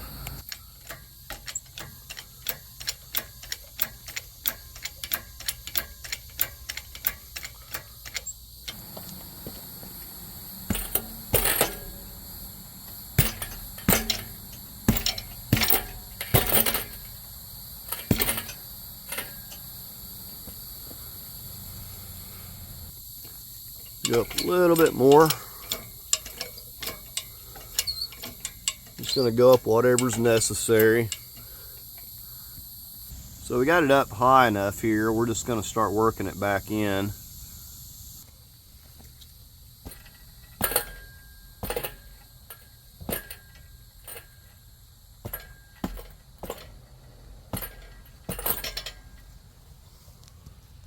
So let me walk you around here and show you what we got so far.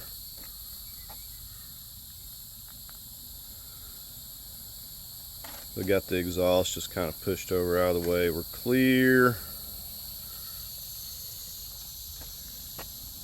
And we're setting about like this. Now I'm going to have to pull the engine a little bit because I've got it back far enough. but it's just not perfect. This is what we want. We're clearing everything.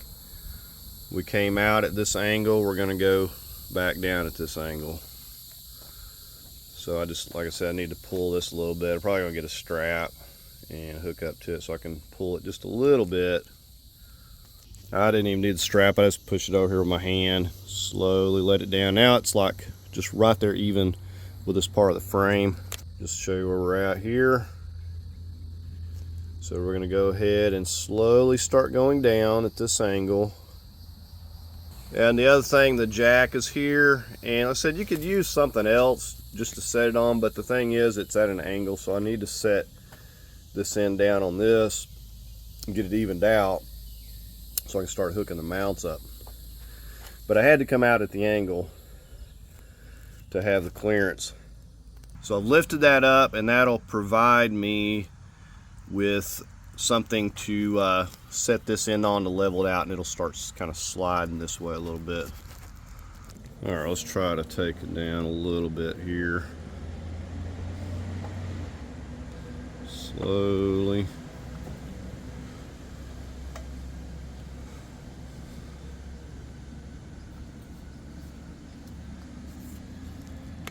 You can see how that it's kind of sliding over there, but I don't want it to slide completely off.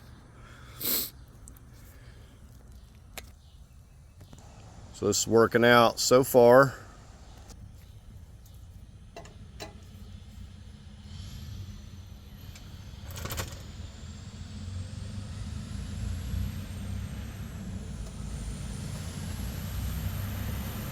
All right, I'm really liking this so far.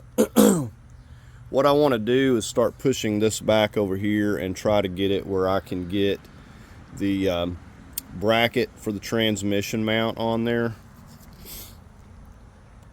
Now, in my situation here, I don't know what the best method for doing this is going to be. What I'm going to opt to try to do is I got this bolt here, the horizontal bolt. I've got it loosely in place. I'm going to try to set this and set this on the frame with this kind of loose. And I'm thinking that might be easier than trying to line this up. So that's what I'm going to go with here. Let's just go ahead and try to set this down here. I'm sure I'm going to have to move some things around. I'm lowering the engine a little bit more on this side over here. This is going to give me a little bit more slack. There we go. Let me just show you where we're at. We still have about a 1/2 inch gap right there. Not hitting nothing. Now we're going to have to lower the jack a little bit here. Okay, so I actually took that bolt through here back out and set this on this studded part here. So you can see, just set that on there. So that didn't work. I'm going to try to slide this down on here. We got to get this going on straight or it's not going to go. Transmission is definitely a little bit twisted here. I'm trying to get this to where it's going to work. Try to loosely start a few of these.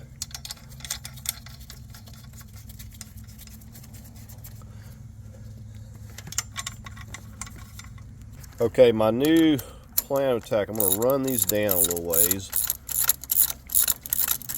And then I'm going to wiggle this up here. It's because of that stud, it makes it a little more difficult. Okay, wasn't having any luck on the transmission mount, so I'm going to call here. I don't think I've got it lined up. These, an E-Torque E10, removing the stud makes it easier to get this into place. Coincidentally, these were already taken off of this engine. And with it over here, I can kind of tell that, you know, the engine is tilted. It's a little bit too far this way as well. Let me back it up a little bit here. So I'm just going to start it by hand. Don't want to get these cross-threaded. I'm just kind of pushing it down a little bit.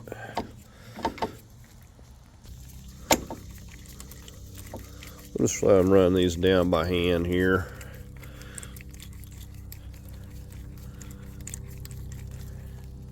Alright, so I'm just going to loosely kind of get these 3 started on here. And I'll come back with the Loctite. I just want to get it where basically it's going to hold this engine on this side so I can get it set down straight and get my transmission mount, because it's just not working out the way it is.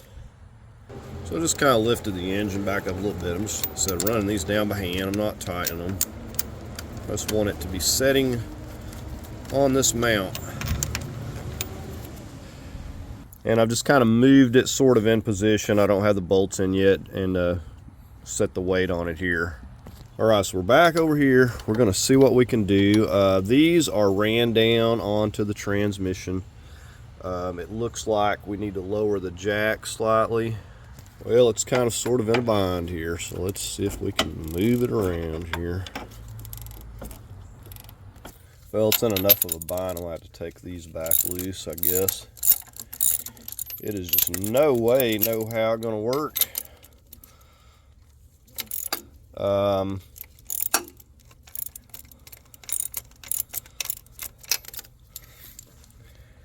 Okay, taking these loose seem to do the trick. I'm just kind of hitting the camera, I guess. Wiggling this thing around, it seems to want to go in place. Okay, so now I've just got to get it lined up. So it wasn't too bad once I got it out of a bind there. And now it's threading into place nicely. Just, you gotta put the driver's side, not driver's side, the passenger side on, and then you could probably just set this one easily on as a unit. It seems to be going perfectly fine now. Okay, I know I've got everything lined up. I'm going to get some Loctite on these. We're going to get all these torqued. I'm going to take any bolts back out of it and put Loctite and nuts and put Loctite on them.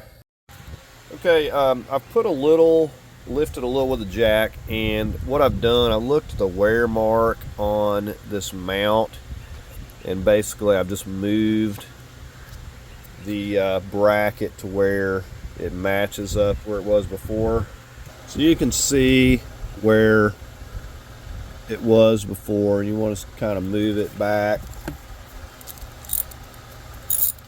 And I'm going to go ahead and snug these up. Now I did take these back off, and you can see the blue Loctite, got Loctite on them. Make sure to Loctite everything. Okay, I have these where I want them, so I'm going to go ahead and torque these. I'm going to go 55 foot-pounds, starting with the center. I don't want these moving again.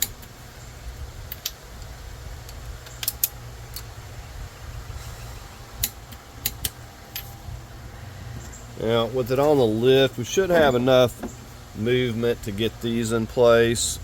And again, we're going to be putting some medium Loctite on these.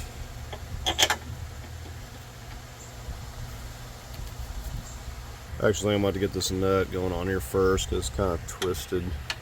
So this is just going to kind of pull that down. Okay, so I left it a little bit loose, otherwise I won't have any movement here to adjust this. It looks like I need to come this way a little bit. Try to shift it. Moved it a little bit too much. Let me push this out.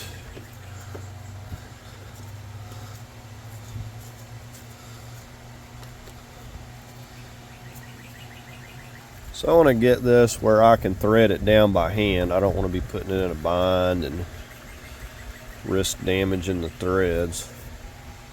The back one here will be a little bit more difficult because this here is in the way. So I'm going to have to push it out of my way and try to work it in there. I forgot how I done it the first time. I actually had to pull it out. I'm going to run this one on down. It's going no problem. So on this rear one, I'm utilizing an extension the 19 and a swivel on there. Can't stress, you know, these are fine threads, so you want to make sure it's lined up perfectly. I'm not putting a ratchet on this until I thread it all the way down, just as a precaution. Alright, so I got that threaded all the way down. These are not tight. I'm not going to tighten these two until we get the other side, get the engine mount. And I'm going to try to line these up back the way that they were. Seems pretty close. Not going to torque those just yet.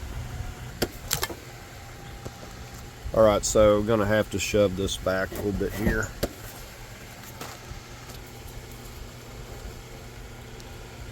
Alright, we'll try to get this in place. I'm just utilizing my jack under there since it's handy instead of the lift, so I'm not pulling it one way or the other.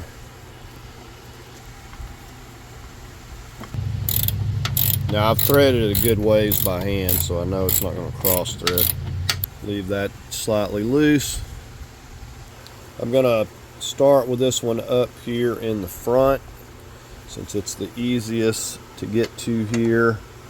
And I'm just looking, and I am not just right. Just bump it back a little bit. Looks perfect right there. And you can see the wear mark, so that'll be my guide. I'm just going to line it back up with that, and I need to shove it forward some, not that much. We'll see. We'll run it on down here. So if you can't thread it down by hand, you're probably in a bind. That's actually lining up almost perfect there. So I'm going to leave that loose and go to the one in the rear back here. So because the front one is in alignment, I should be able to get this one to go in no problem. But we will see. It may be off. Okay, I assumed wrong. I'm going to have to carefully push this over. Just pushing on the cylinder head here.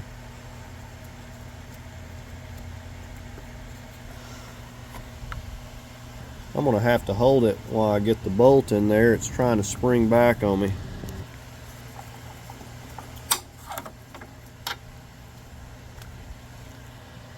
Now while I was holding tension, I was able to thread that down by hand. Now be careful when prying, don't hit anything. Finish running it down here. Now the wear marks look perfect there, so not sure why I had to push it over like that, but I did. I'm going to start with these. I'll torque this to 45 foot-pounds.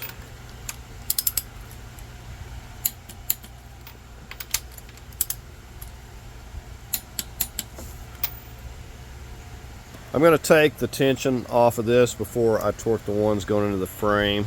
I'm going to start with this one. May need an extension. I'm going to go 45 here as well. And we'll switch. Let's get another extension. And then get the back one.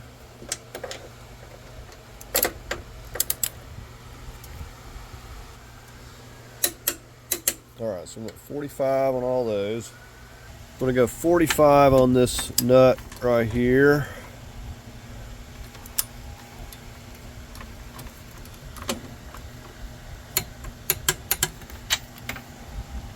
I'm going to go 55 foot-pounds on these.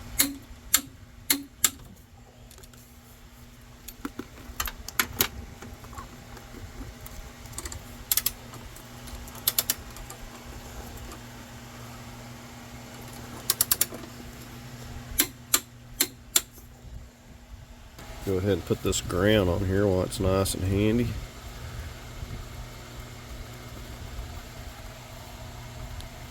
A little bit of medium Loctite. Alright, now the good thing, we can get our lift and the jack and all this stuff out of our way. We might actually need the jack to get the center mount in next though. So we'll actually leave the jack in place. We'll need that to kind of twist this, get our center mount into place. But we can go ahead and move all this.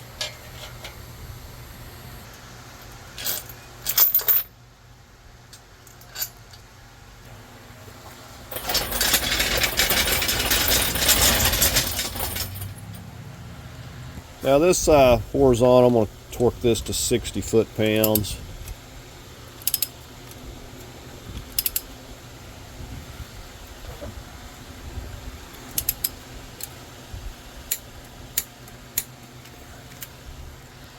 I actually think I'm going to go 65 on this. I think it calls for around 65. Alright, we're going to get this center mount, dog bone mount in place, and the bracket.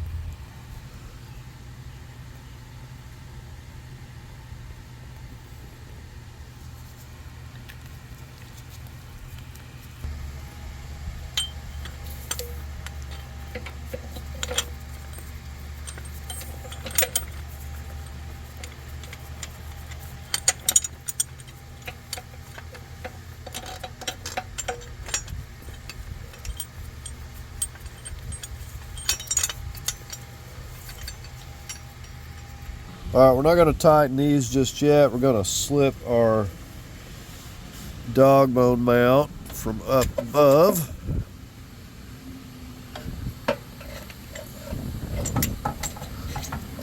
And it's got some grooves here.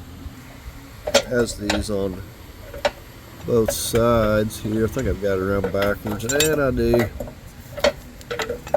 Okay, it goes this way, I believe. Oh, I had it right the first time. Alright, so the wider part on this side.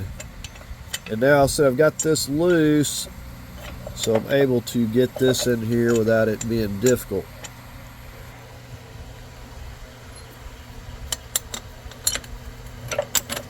Okay, I'm not even needing this jack. This is very easy to tilt this.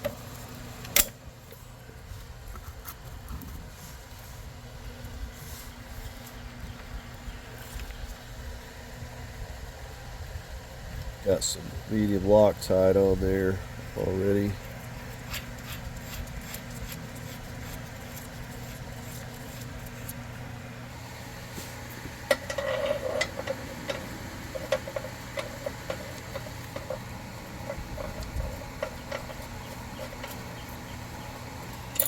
Run this down with the 17.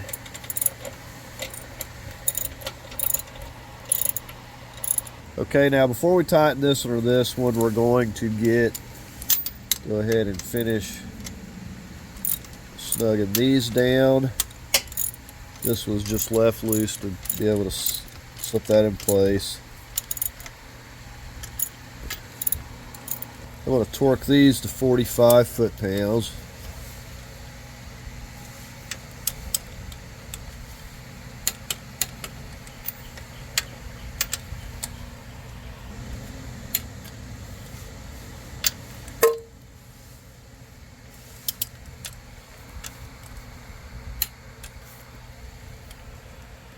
Okay, this big bolt here in the rear, we're going to torque this to 55.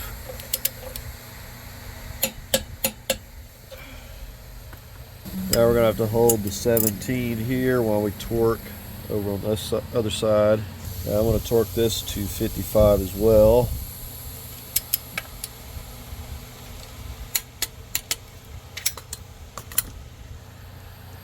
Alright, I'm hesitant to move on until I hook up this harness over here on the front of the engine, because that's where I couldn't hardly get to disconnect it. So I'm going to hook this up first and put it out of the way, because I don't want to start putting the exhaust manifold and stuff on and then won't be able to get to these connectors.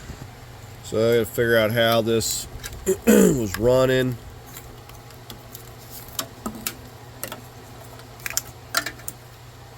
Those are going down there. Now this has a couple of little 8mm bolts that clip over here to the front. Like I said, I want to get this in now because it's not going to be any easier.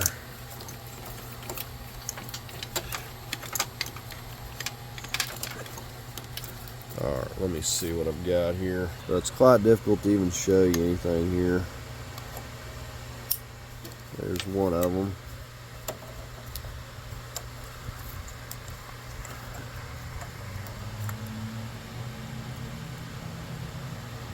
Almost need to mount out of your way. Alright, so there's those. I knew there was going to be difficult. Now I'm going right down here and my hand's going to be right in the way probably. But I'm showing you when I'm going to put these two in. Almost forgot my Loctite.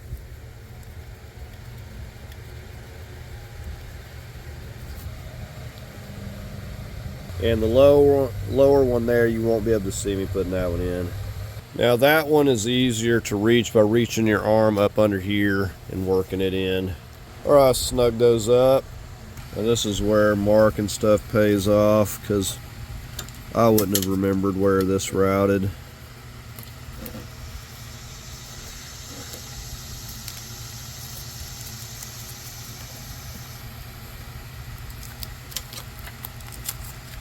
I believe it's like here. And go up to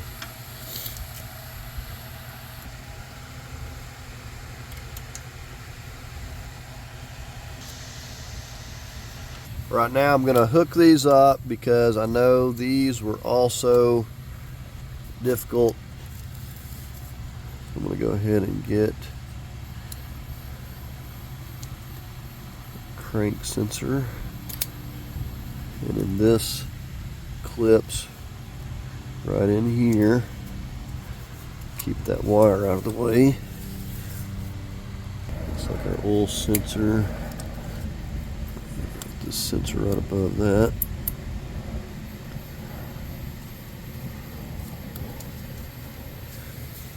There's a couple places this wire has to clip here and right here.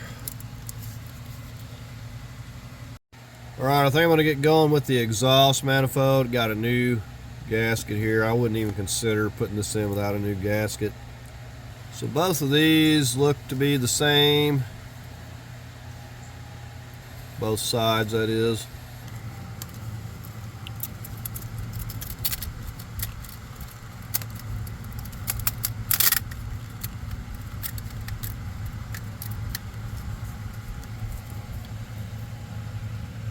Okay, so it's time to get messy.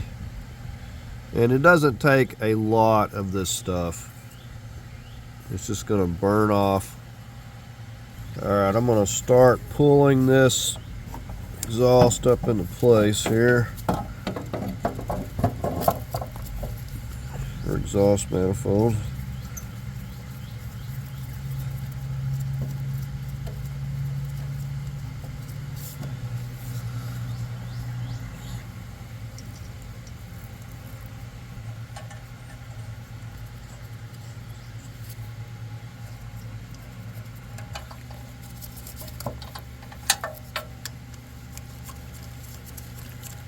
Alright, we'll just start in the middle, start snugging these down.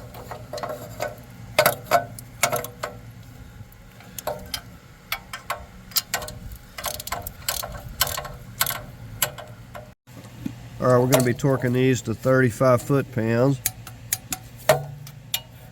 Start in the middle.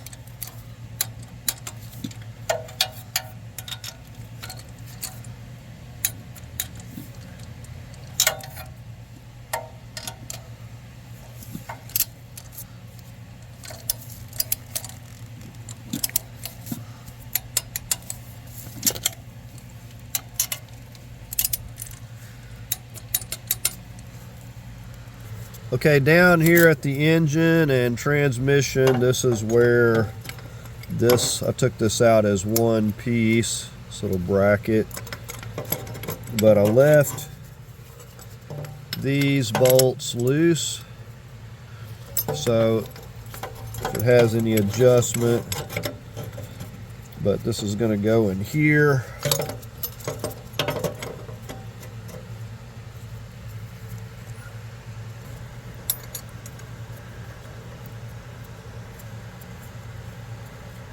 I'm going to have to go underneath to get the one from the other side. I don't see any way of getting it. So I had to separate this piece, and I had to push this up and get it into place here. It wasn't wanting to fit. I've got one of the bolts started in the back there. So that there, I'm going to go back up top. There's another bolt that goes right here as well. We'll find the bolt.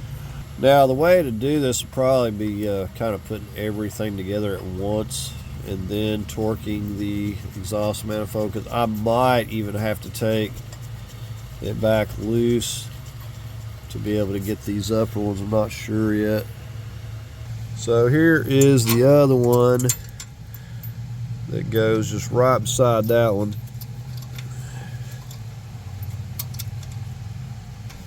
Alright, so they are lining up. Alright, now we're going to put this piece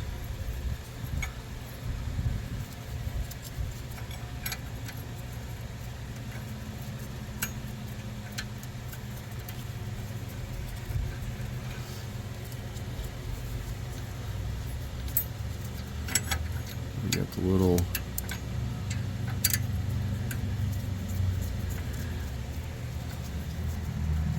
so I had to tap that part a little bit over to the left to get this to line up. I think I'm for sure gonna like run this one down and then worry about snugging the others.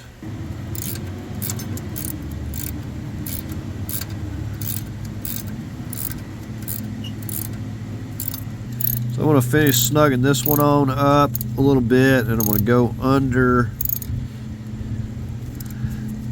and I'm going to get the one going to the bracket under there, or that's going to the block. But just kind of got to get all these lined up just right. So these I can get to. I'm going to torque to 35 foot-pounds. The rest of them I'll just snug up.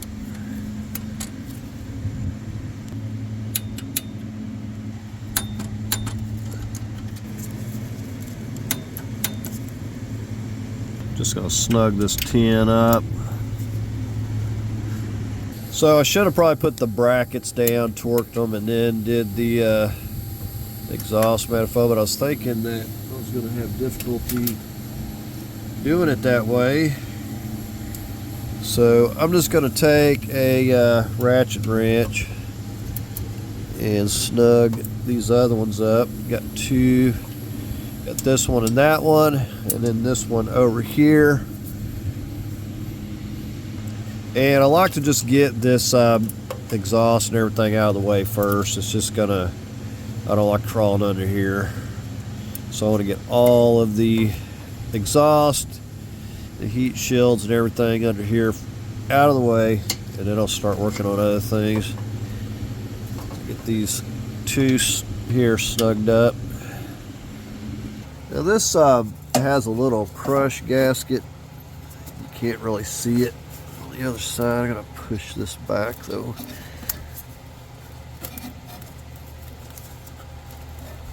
Oh wow.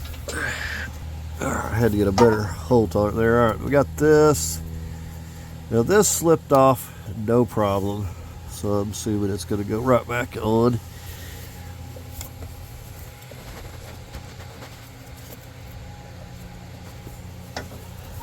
Alright, so we'll get the nuts on the back side there.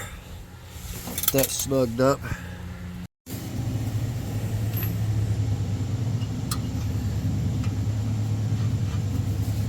Yeah, I already put some anti-seize on these a little bit.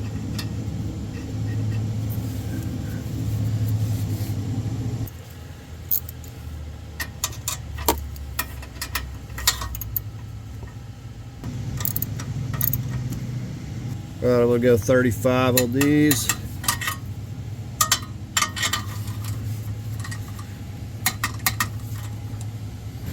Alright, we got to get this fun piece back in. And it kind of has to go underneath there. Figure out how this was. So yeah, without having to take a whole lot more stuff off, I just kind of squeezed it up under there. Got a couple of tabs. I was showing you when I took it out. Alright, I got all the bigger ones in. I'm just putting these little tins in on each side.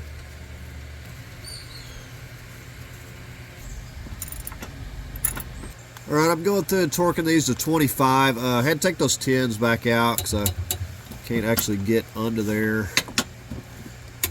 to torque it with the tin in the way. So just torquing all these to 25. The tins I'm just going to snug up.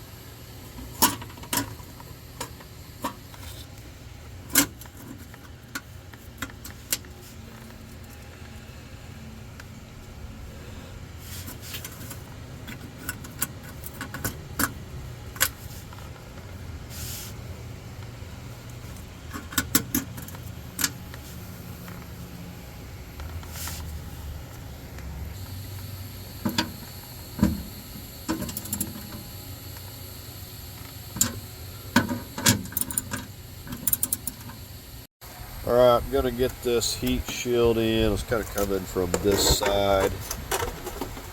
Coming at like an angle.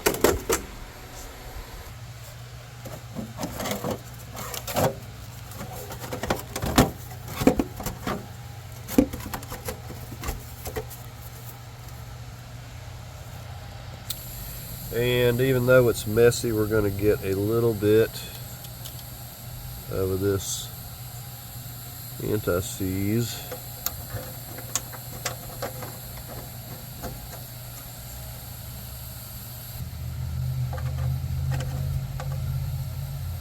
Oh, those are the wrong ones.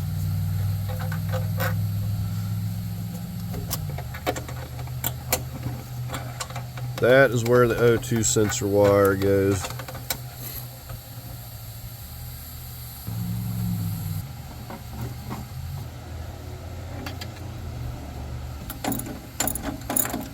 And I'm just going to snug these up a little bit.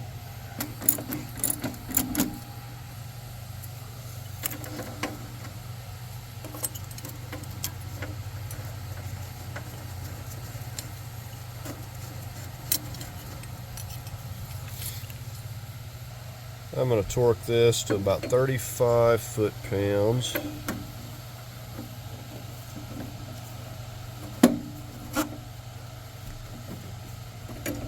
I think my extension's too long.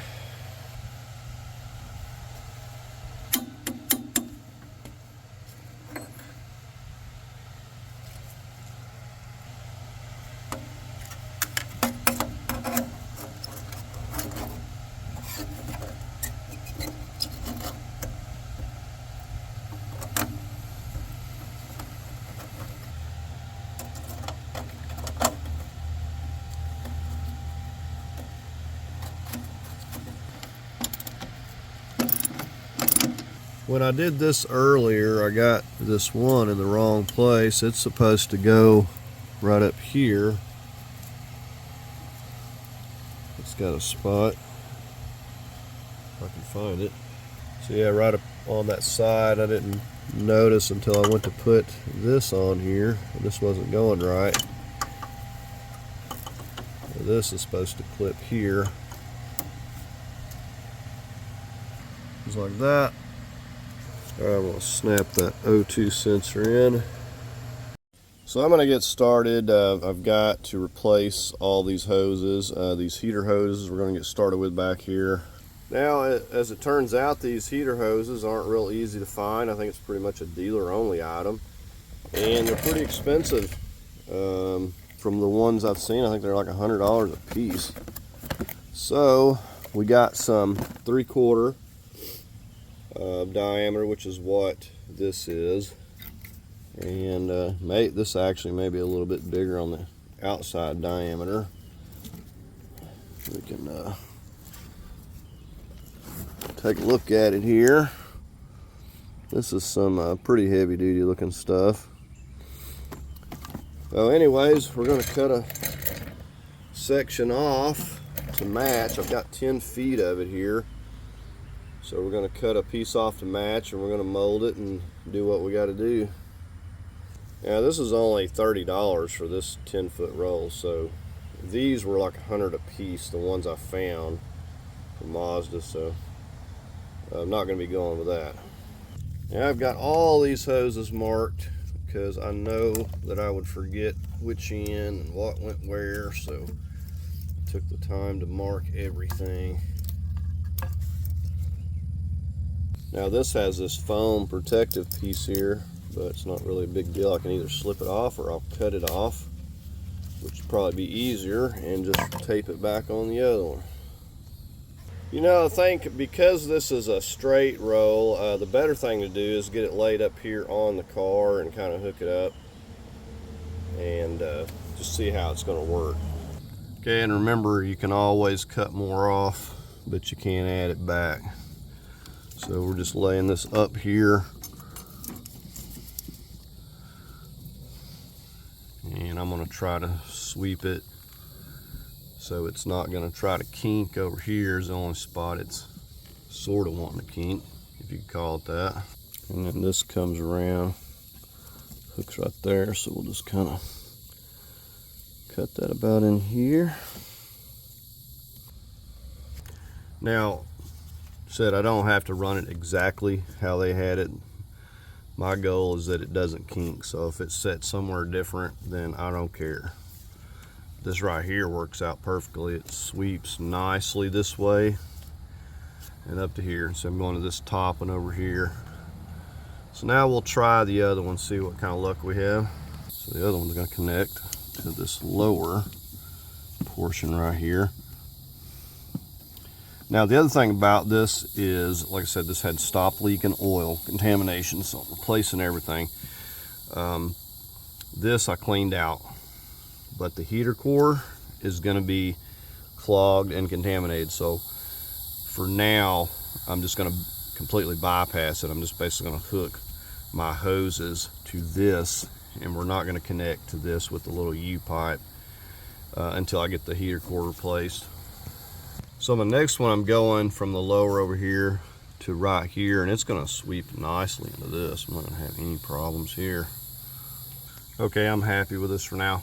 Like I said, if I can always take some off if I need to, if they're too long, but I'm good with this for now. We'll see how it's going to work out. And normally this would connect to this top one, and then the U-pipe would connect the bottom one to the heater core, but I don't want to do that. Okay, here we have a similar situation with the cooler hoses, and these are difficult to find as well and very expensive. So what we have here is this end is more like a 5/8 or even bigger, and this end's more closer to a 1/2 inch. So I'm going to basically use a reducer here, and we're going to tie on with 1/2 inch up here, try to sweep it back and just come down, connect it somewhere, ideally where it's going to be easy to get to that coupling or whatever if it's an issue.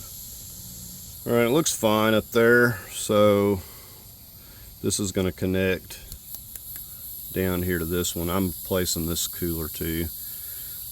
So we'll just figure out a spot to connect it. Doesn't really matter a whole lot. And I don't have the reducer yet. I'm waiting on that. I ordered some of those. So I'm just going to get this kind of figured out first. Go ahead and get this replaced. These are 12s. Got a drain pan down here.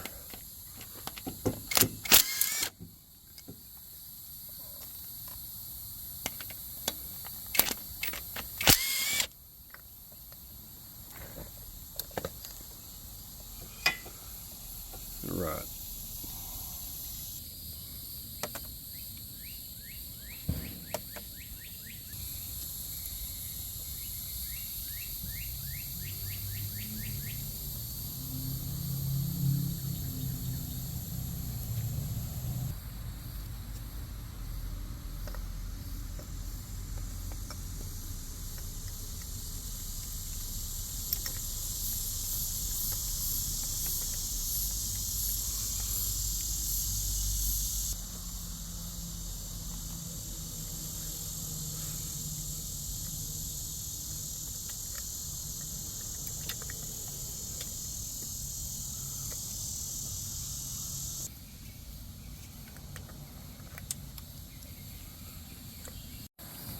Okay, I'm going to torque these 3 bolts down to 18 foot-pounds. Anywhere from 15 to 18 would be good.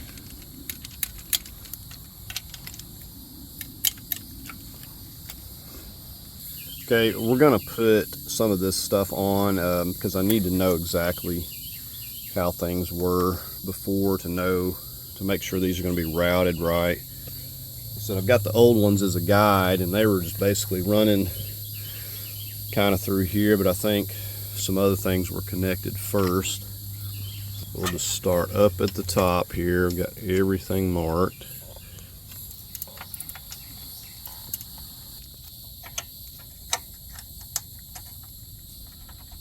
While you got this out, take this thing out, take this 10 millimeter and work this out. It's going to be stuck to the likes of which you've never seen. And then put a little bit of transmission fluid or something on it, and then it'll come in and out easily.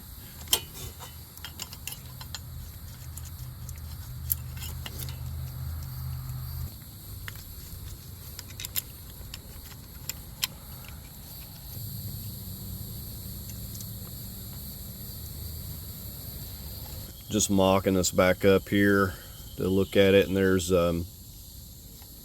these clamps here on this, so that's the way these are going to have to come over this.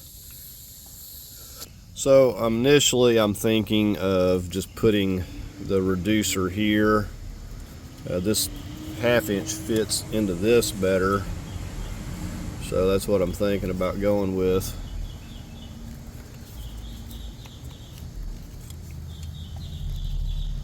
Alright, I'm going to get these intake gaskets in. We're going to work on getting the intake, some other things on.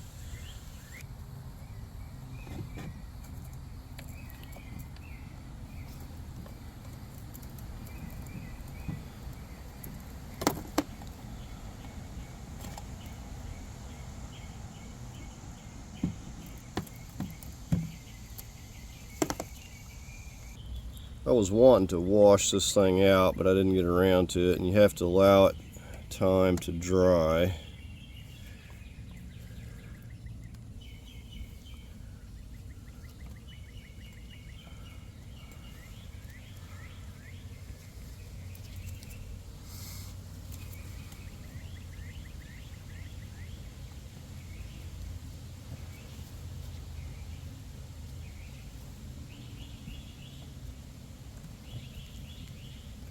Okay, and we got to make sure we're not getting things out of order. And then we're going to get the AC compressor and the belt and the tensioner, get those things on. And then we've got to get the injectors, that part of the harness in place. And then I believe we can set the intake and start working on some of these other wires. It has an alignment peg right there.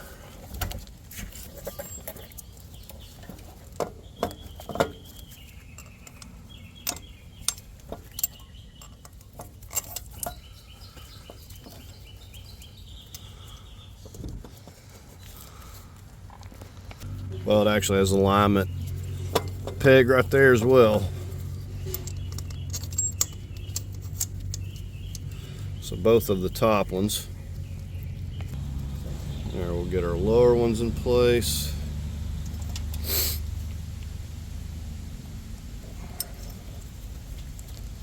Right, I'm going to torque these to 15 foot-pounds.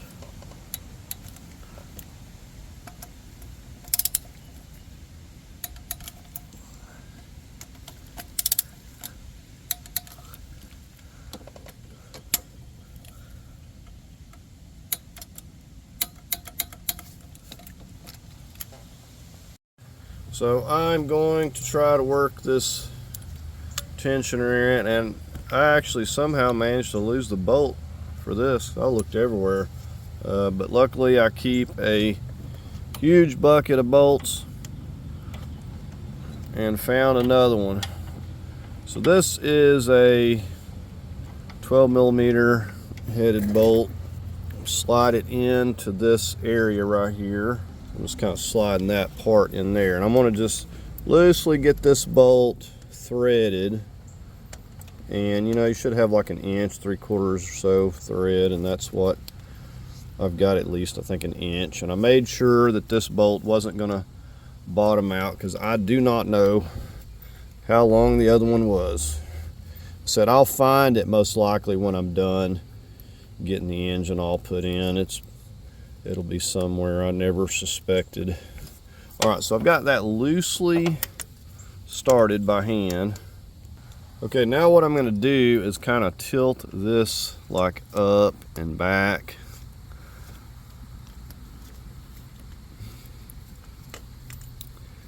And get it in a position where it'll slide on here. Just like that. A little bit of medium thread lock on there.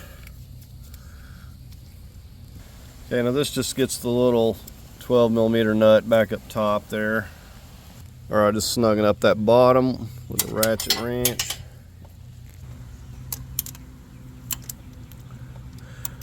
I would say that much better to have put this on before the engine was installed. All right, so we got that snugged up. So I'm getting ready to put the alternator in. I realized that tensioner was going to be in the way, so I had to take that back loose. Lower bolt in the alternator already. Oh, get it around the right way. I'm going to slide it in that slotted area and then slide it up onto the top. Now if you take a C-clamp and push those bushings back, that's going to make it a little easier installing it.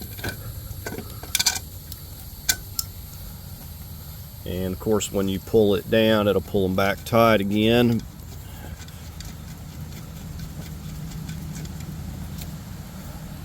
These are 14s. Of course the other thing about it, once I get this tightened down, I got to go back to doing that tensioner again.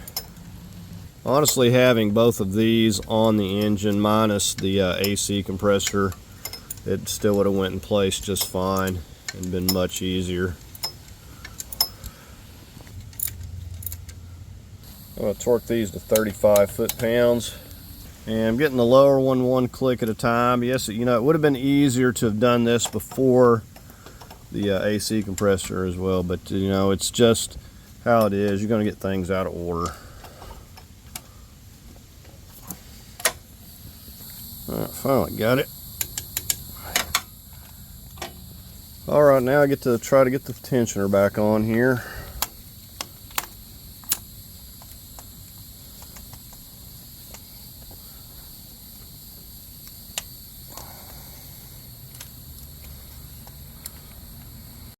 Getting the belt back on went much easier, and reaching my hand down here, if you can see it, and pulling this back, and then just slipped it on right here at the alternator, so that worked out pretty good. Before I moved on, I wanted to show you this on this tensioner here. The top nut, you can actually get to that if this fender liner's out. You can get a straight shot in here with the socket. All right, we're going to get some of this wire sorted out here. We do have to get the injectors under here connected. So we're going to route these under here. Start plugging our injectors in.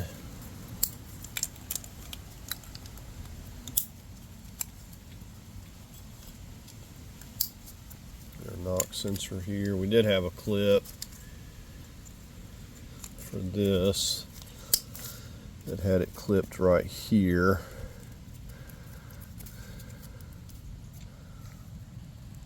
This little clips right there. Before I hook up any more wires, I'm going to go ahead and get the intake in place. And we got our new intake gaskets.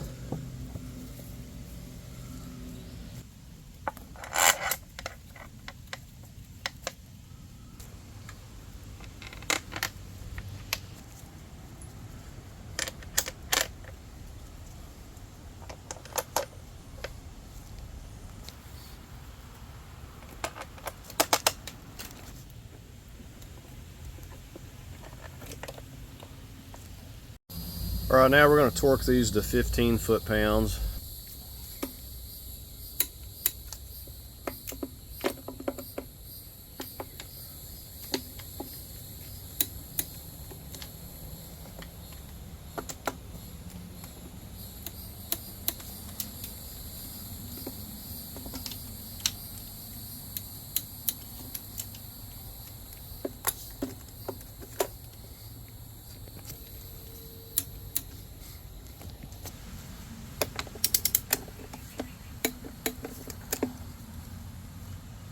Right now we can start getting some wires clipped back into place.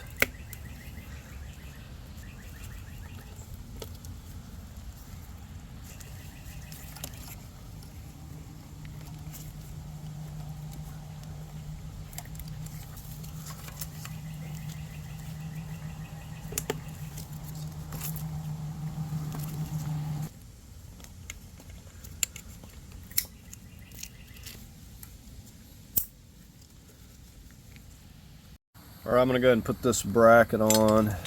Got a couple of 10 millimeters here. So I got my adapter kit. I'm going to start trying to figure this out. Using this board here to cut it. Get my clamps.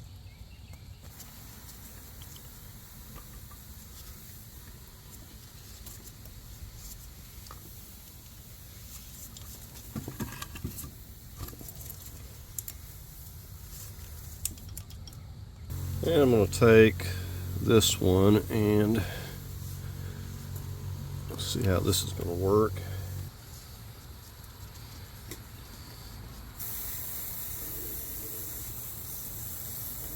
I'm getting another 5/8 hose on here. Like I said, it's okay to have a little bit extra because you can't add it back. Always can cut off a little more.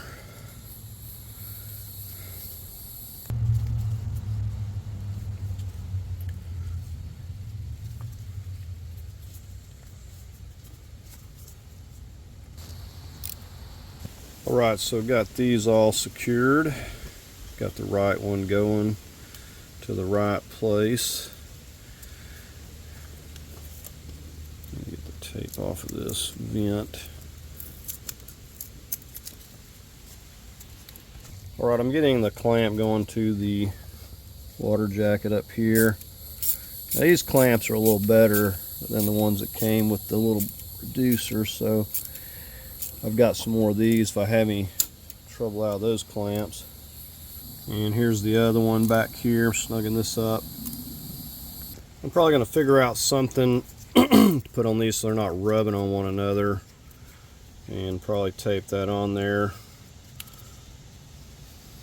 Probably going to just zip tie them here. I'm going to go ahead and get these coolant hoses on here. I have these marked.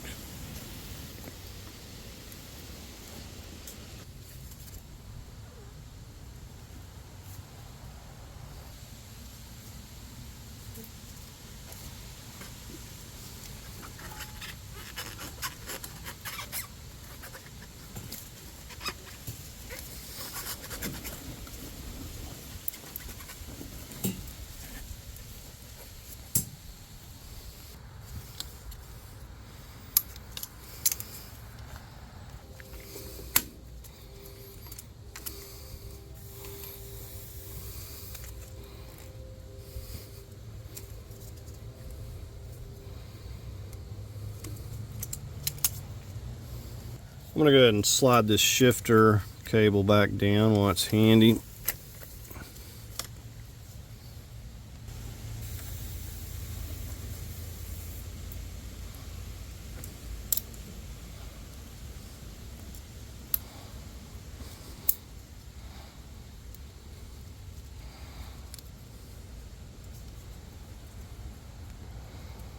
So other than getting clamps on the heater hose back there, these are pretty much done up here, except for I'm going to put a, like I said, a protective hose or something over these so they're not rubbing. I don't have these both down here tied in yet because I may have to take something back loose. I'm not sure. Now this long hose, or the lower one, has a clamp right here. Doesn't really fit on this one that well, but it clips in right there. Okay, I just took the time to clean this throttle housing up here. This is the original off of the car.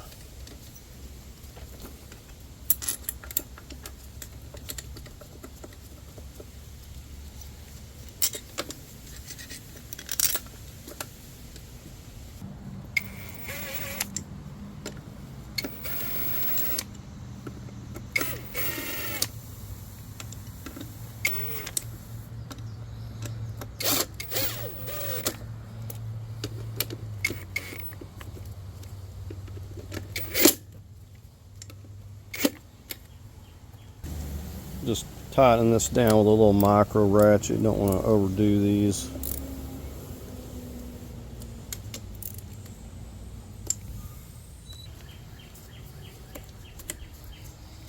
Yeah, these hoses are a little bit bigger than these clamps on the outer diameter, so I'm going to have to put some zip ties or some tape or something.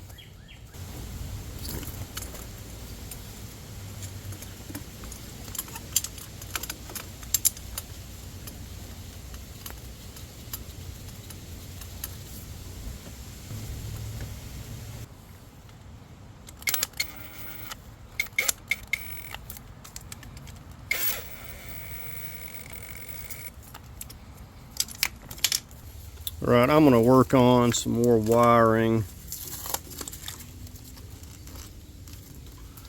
These are going to clip here.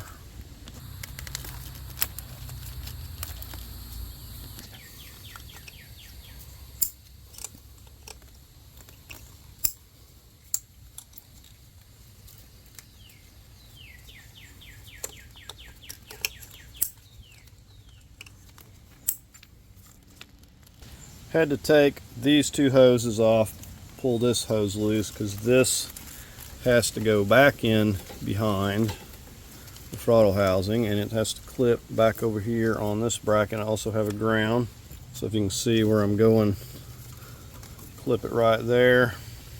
Okay, so right here on this bracer, we got to get this ground. It's a little 8mm.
35 foot-pounds.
I'm working on hooking these heaters up. I'm just using these spring clamps. I had to find one that was small enough to get the job done here though, because these are a little bit looser on this particular thing. So I'm pulling it up here. I took it loose, just easier to get these attached. Alright, so clamps are on. I'm just reattaching this 10mm here. I'm gonna go ahead and get the fuel line, get this little vacuum hose.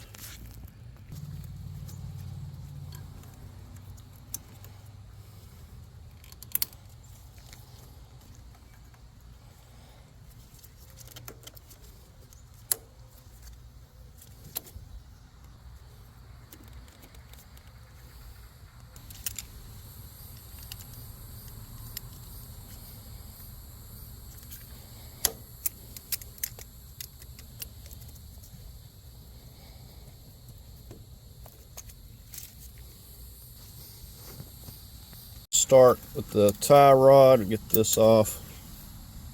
17.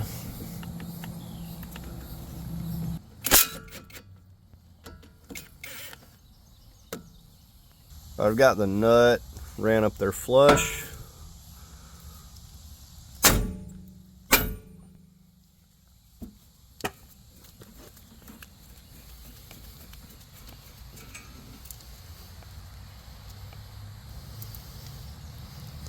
These are 24s on this side and 22s on the other.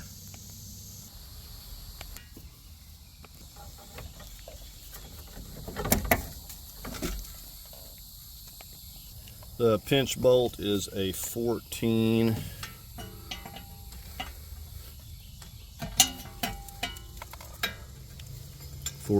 Hold it.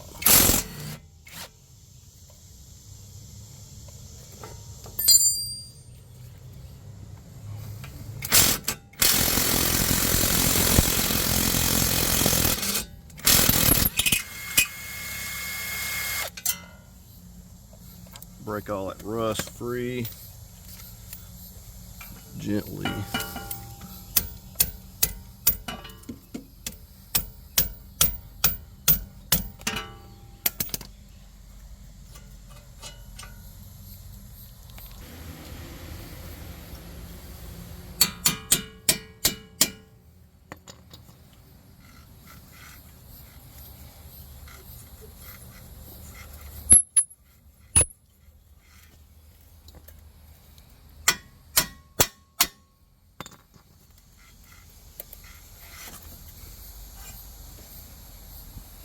I'm not exaggerating when I tell you the other side fell off when I took the pinch bolt out. This one is completely stuck, and I've tried wedging it using the pickle fork, the hammer, and of course this one is in much worse condition than the other side.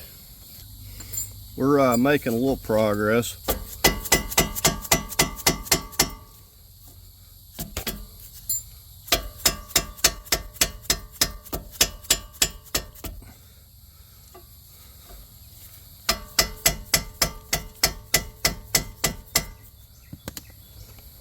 Alright, finally got it. Alright, we're going to get some more of this put together here.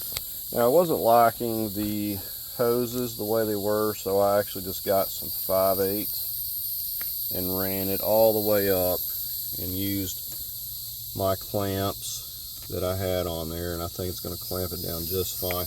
Now, I put a piece of this on here just because this might be a rub point, but yeah, it worked out just fine.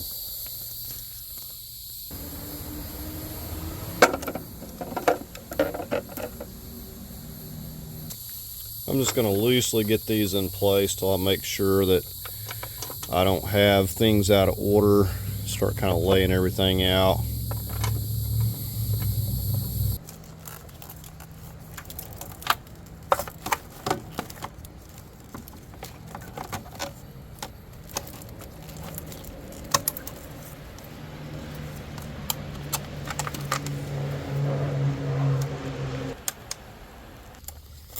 Okay, I think I might be good. I don't have anything out of order.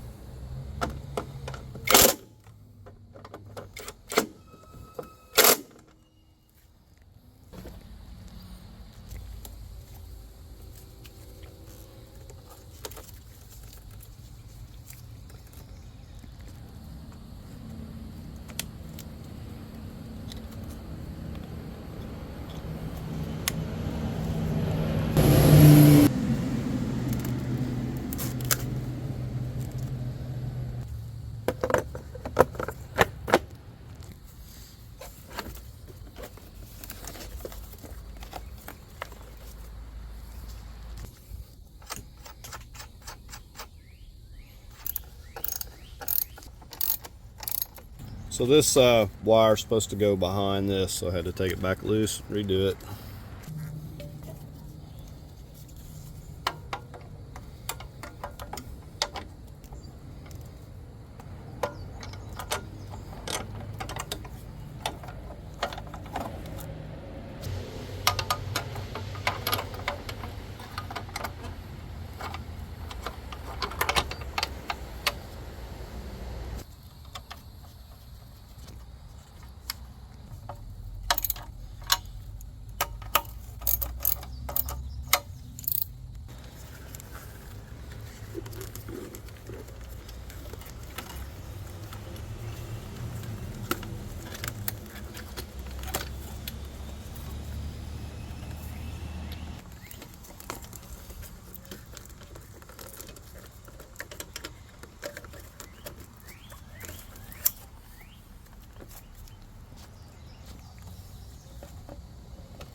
So getting things out of order here.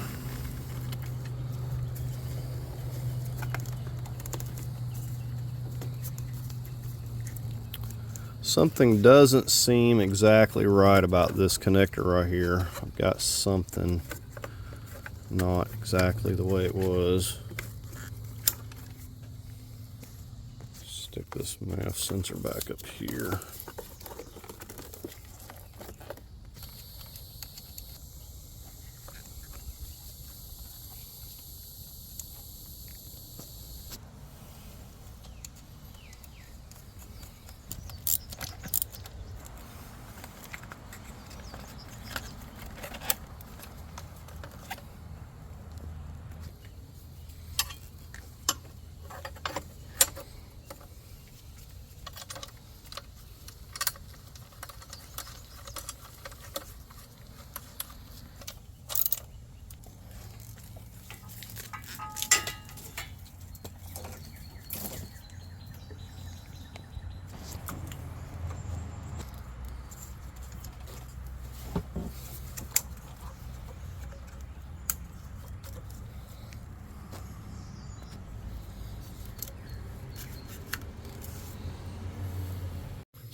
So I'm trying to just run this over here to where we're not going to have to take things back loose again. So we want to make sure we got it routed properly.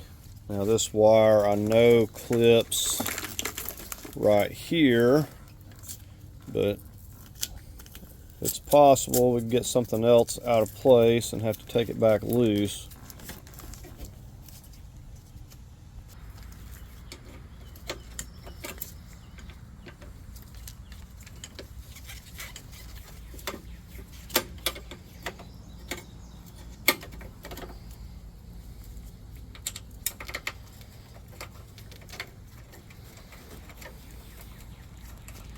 Now this wire clips in alongside here.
All right, I had to take every bit of this up because I forgot the connector. Now what makes it bad is that I couldn't just pull the connector up once I realized it, because it was caught underneath this, so I had to take this whole entire thing back loose.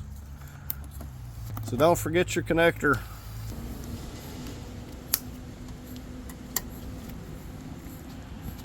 All right, we got it now.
Left with our headlight and fog light.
The two rubber pieces are stuck into this piece right here already, the bottom. I'm going to try to slide the bottom up onto those first.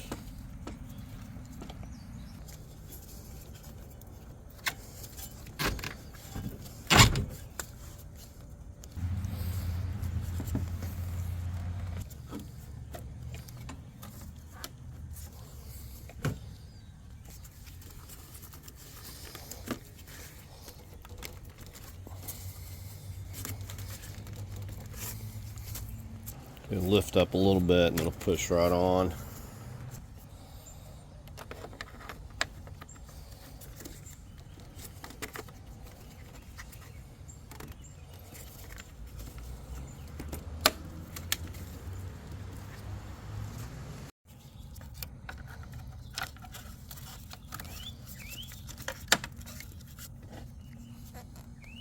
I will say it's a good idea to take pictures of your wire routing as well, because even if I label it and I know the general area where it's going, it doesn't tell me exactly how it was routed, and it's not easy to fix things once they're out of place.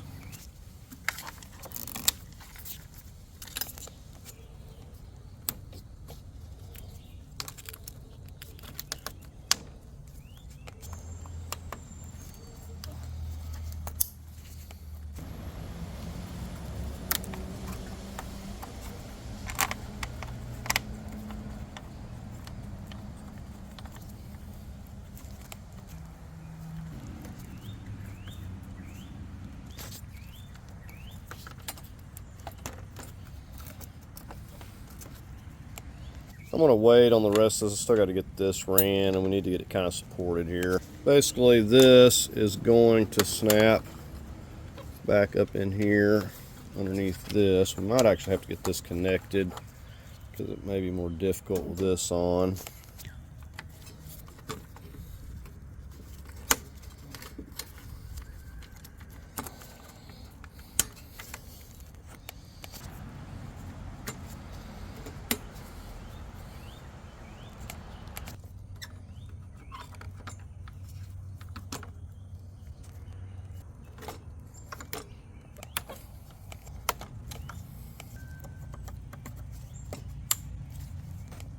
Got it propped just to help support it here a second.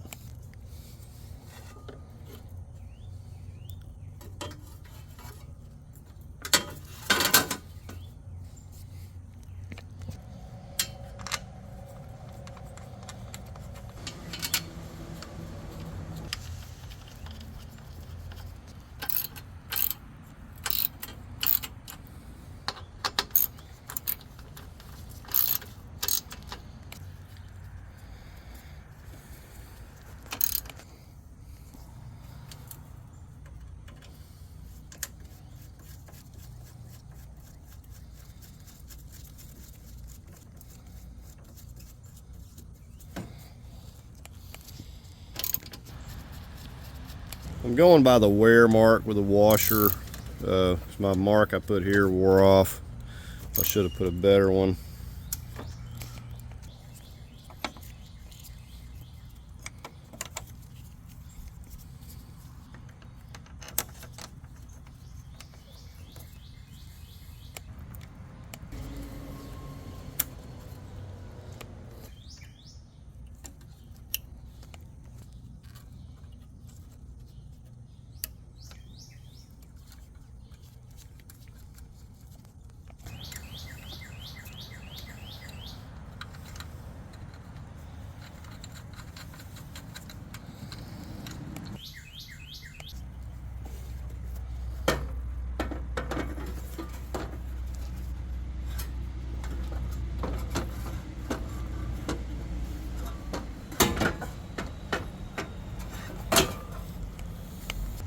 I'm going to try to get started with these, and we've got several that go into the front of the radiator support.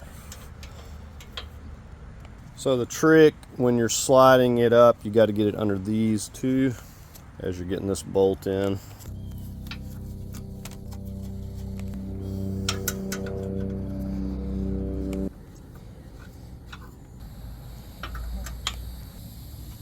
So I'm putting these back on my marks. I did have to take this bolt up here loose, so I had room to move it a little bit. This bolt too. Alright, I'm going to start going through and torquing these to 35 foot-pounds. It's utilizing a swivel to make it a little easier to get to all these.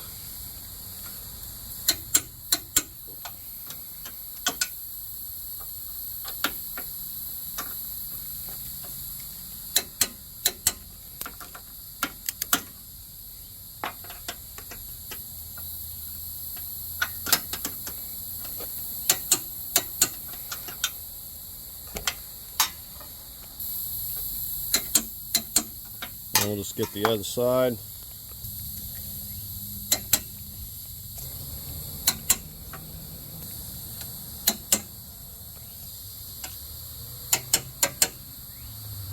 Start getting the tins in that support the radiator support here.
So this is how I've had my CV axle, I think, for like 5 days now. It's just kind of upright, and I've taken this and sprayed up in the top here.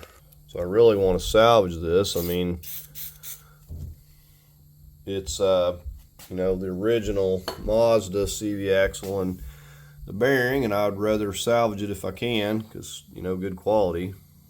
So I'm going to take it outside here where I can stand it up, prop it up somehow, and hit on it a little more, see if I can get this to moving at this point. So again, I was using this, but with it upright, and we've got it moving at this point. Now, I would have never got this thing to move without soaking it for 5 days. It's just the WD-40 worked its way through, seeped through.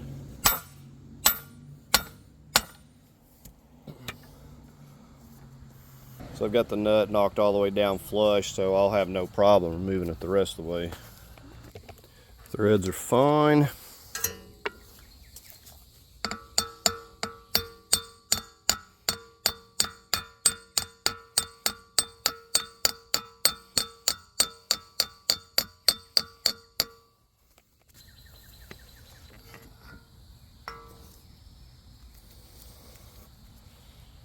Now the only thing that might be uncertain would be the wheel bearing. Time will tell, because I was having to hit on it a little bit, but you know, for now it's fine. And I'll take a wire brush and kind of clean inside those splines and this one here up, but we got it out of there. But like I said, it's soaked for 5 days, and you can see all the WD-40 that seeped through underneath. There's just a lot of corrosion and stuff that was holding it in there.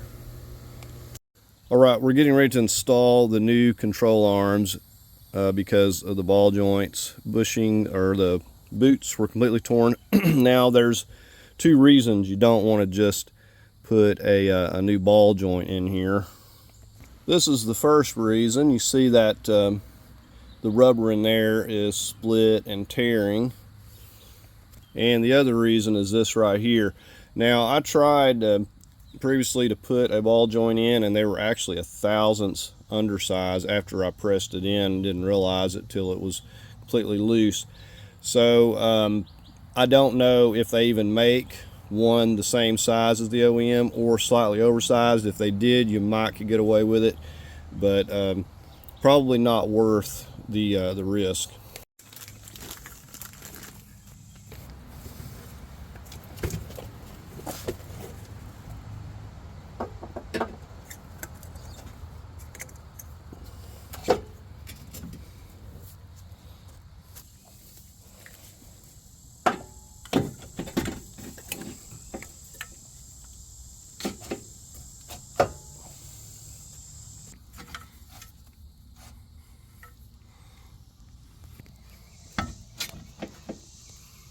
Now on this driver's side, you got a little bit less clearance here between this transmission pan.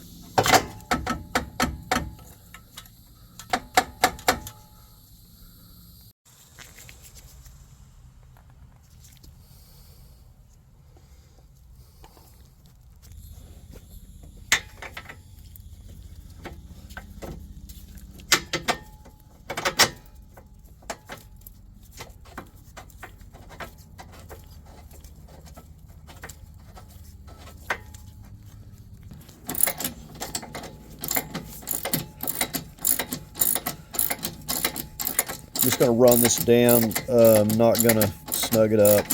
Run it down a little ways and leave it loose.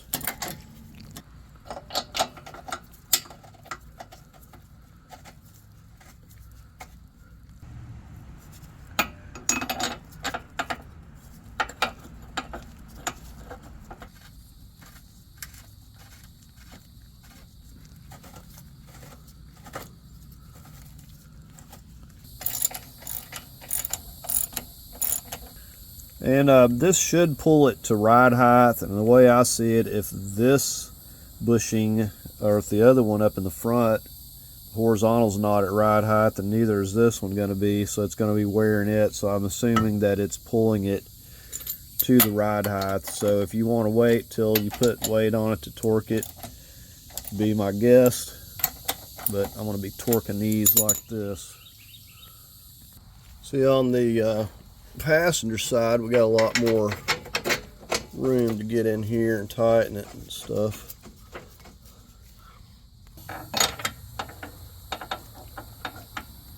This one here seems to go better when you get this one on first. So I'm just going to go through and snug them all up, and we'll go get the torque wrench.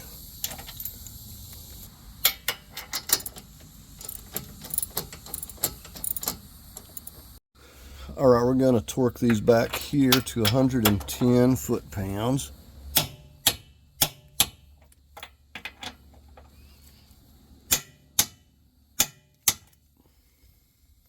So the rear ones are no problem. This one over here by the transmission, you don't have a lot of room.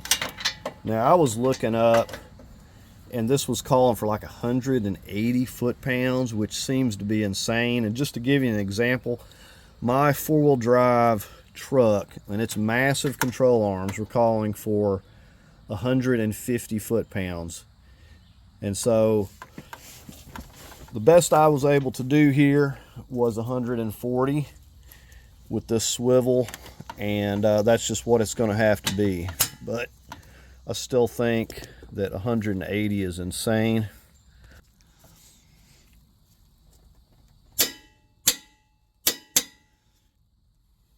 Now this one over here, I could probably get it to 180 if I wanted to, or 150, but I'm just going to go 140 like I got on the other side.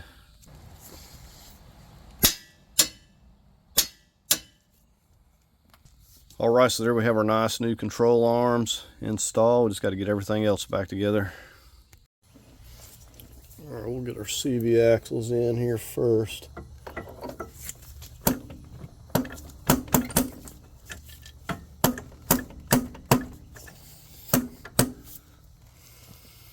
Usually when you get it just right, it'll pop itself in there.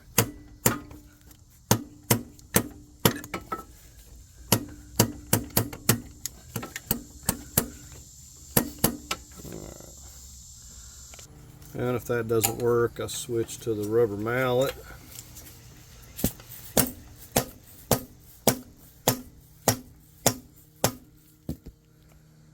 Okay, you're going to have to keep at this thing. I had to rotate it several times till I found that sweet spot, I guess, and then continuing to hit it with the mallet. So just rotating it. You shouldn't have to just wail on it that much, and eventually you'll get it right where it needs to be and it'll pop in there. So make sure to get clean transmission fluid on the seal up in there, or put it on this end here.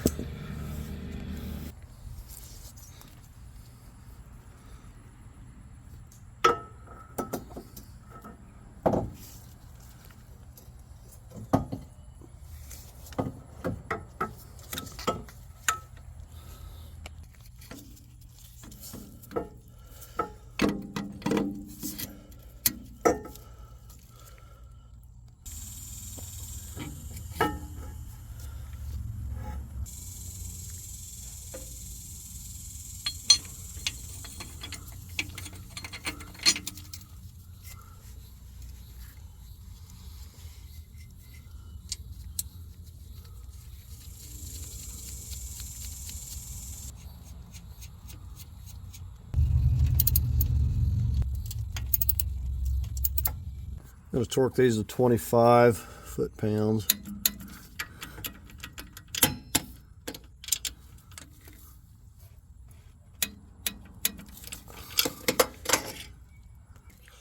Now we're going to take the time to grease everything up so it is not going to get stuck. The next time it has to be serviced.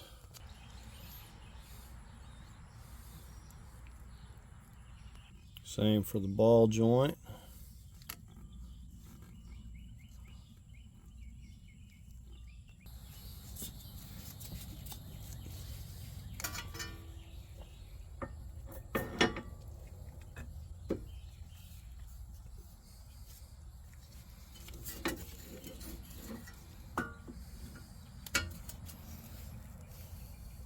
Had to break out the chisel to get it to slide down on there. Had to tap it into that. This wasn't wanting to go easily. Go ahead and put our little pinch bolt in. And we'll have to adjust it till it lines up, basically. If it's too far down, we'll have to lift it up slightly. So the lower pinch bolt's not lining up at this moment, so we're just going to go ahead and put everything else together and I guess work on it in a minute. Not really sure why, because it came out fine on this side.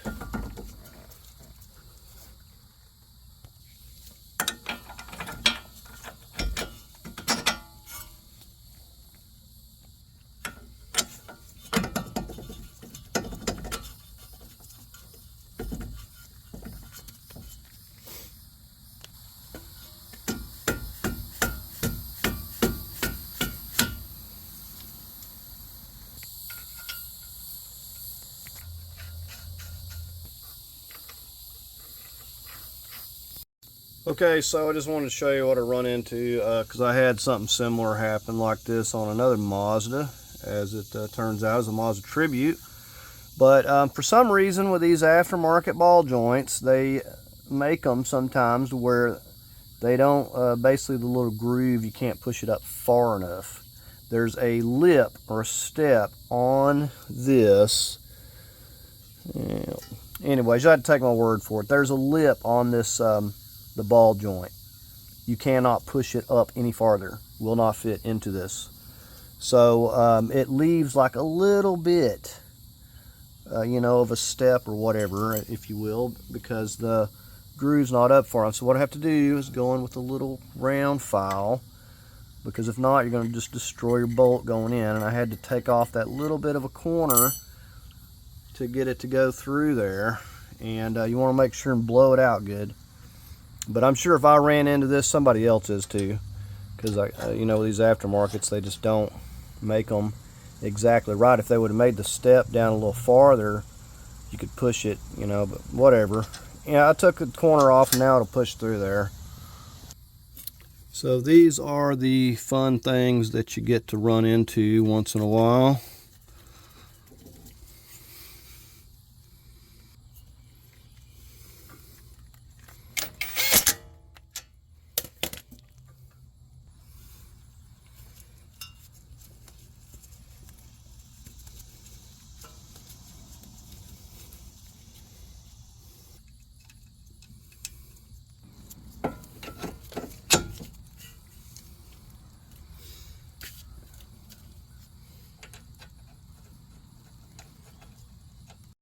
Using a 21, 24 on this side, torquing this to 130 foot-pounds. You're going to have to hold this one.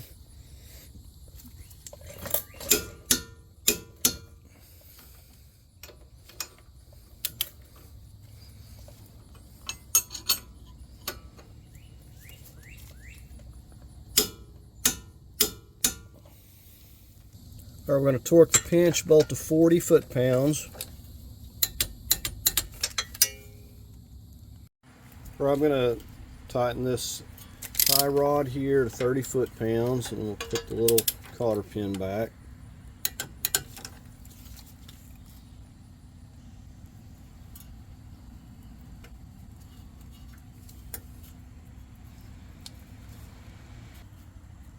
And we will torque this when we get it onto the ground. I'm just going to run it down for now. I'm going to tighten this tie rod here to 30 foot-pounds, and we'll put the little cotter pin back.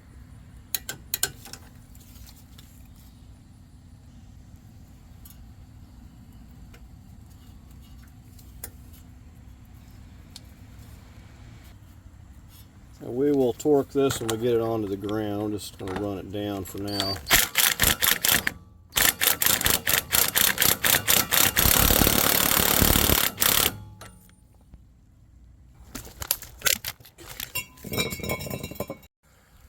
These rotors were brand new, but it's out here and got rained on.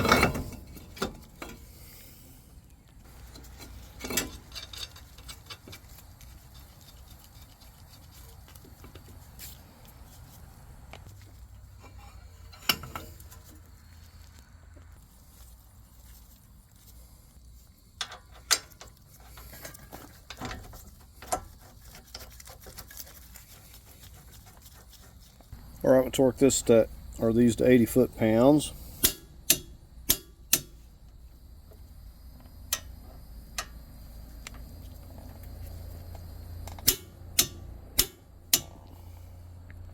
All right, now I'm just going to do the same thing on the other side. Like I said, we'll wait till we get the weight on the wheel to torque these.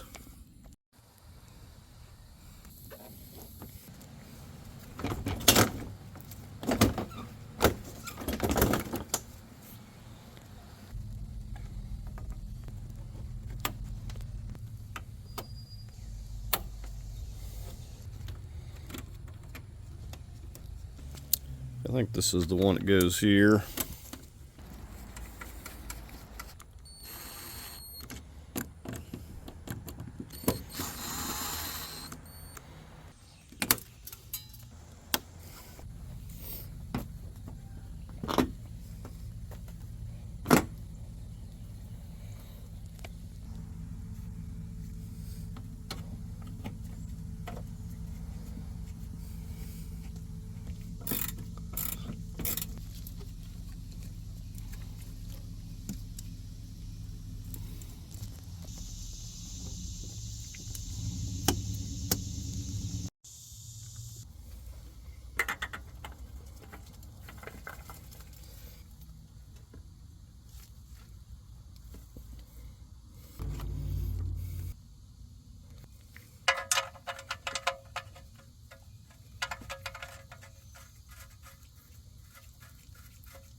We're going to put these back in the lower part. We won't be putting this cover under the engine on, at least for now. We want to make sure we don't have any leaks, and we can't see them with that in the way.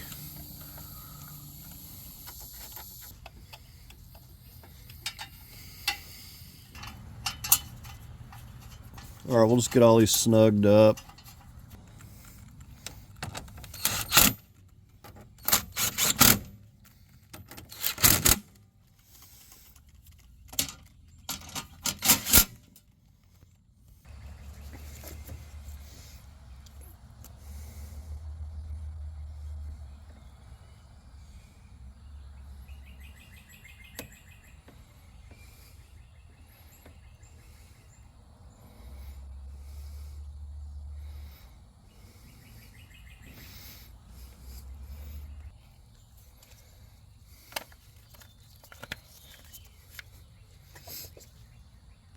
Now while we got the car on the incline here, we're going to go ahead and start working this coolant in.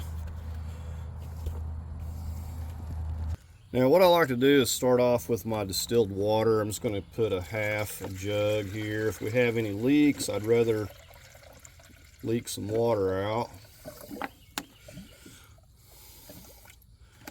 We'll get about half of this in here.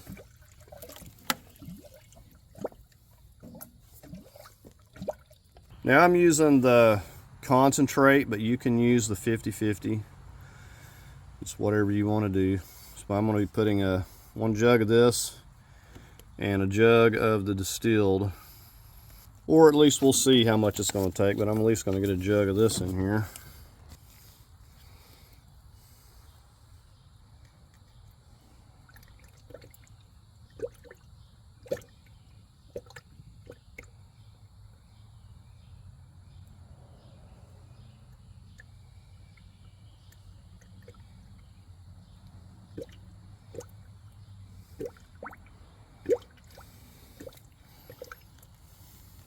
All right, I got that entire jug in there. Let's see how much more distilled water I can get in it.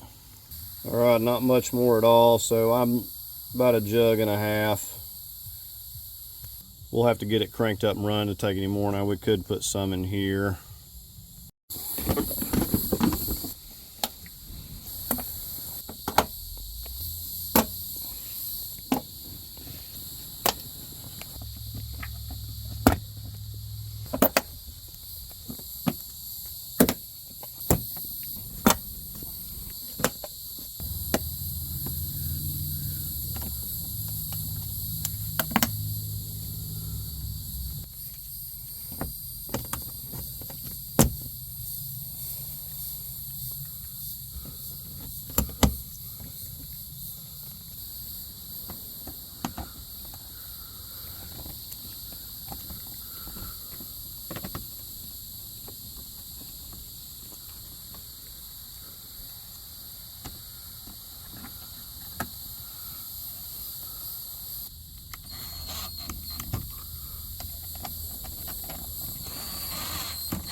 Right, wheels are back on. All right, getting ready to get the transmission fluid filled. I took out exactly 4 quarts when I drained it, poured it up. So that's what we're going to be putting back.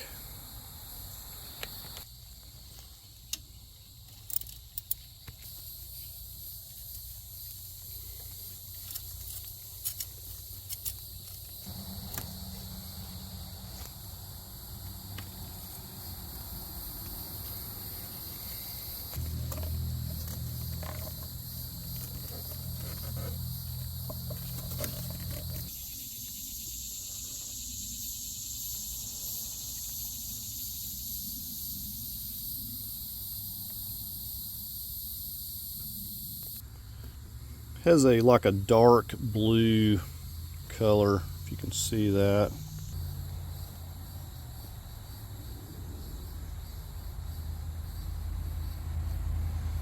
We got one in.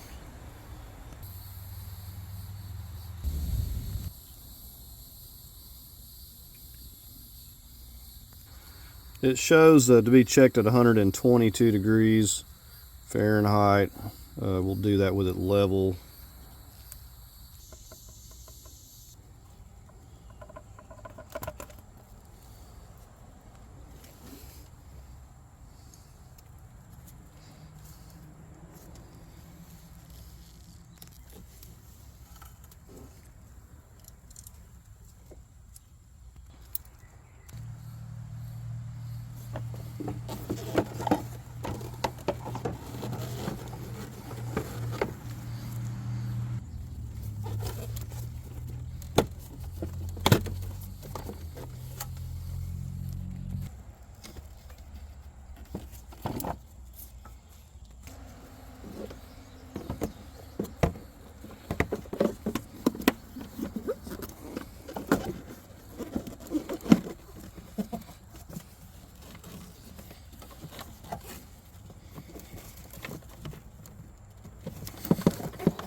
All right, we're ready to get it cranked up here.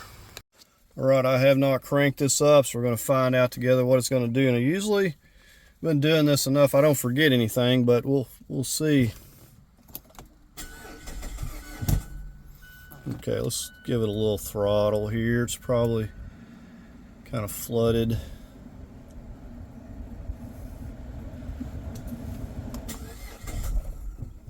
Almost.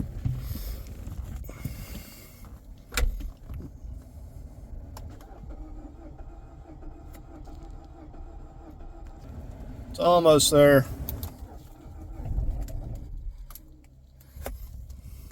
Okay, there we got it. I had to stay on the gas there for a minute. Okay, let's get out here and make sure we ain't got any leaks or anything going on.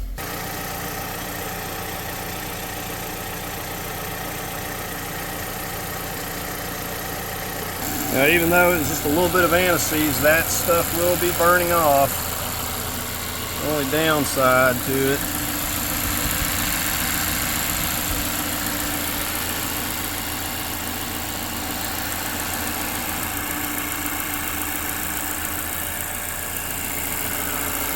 Put some more water in here. Now, it's going to have massive amounts of air in it.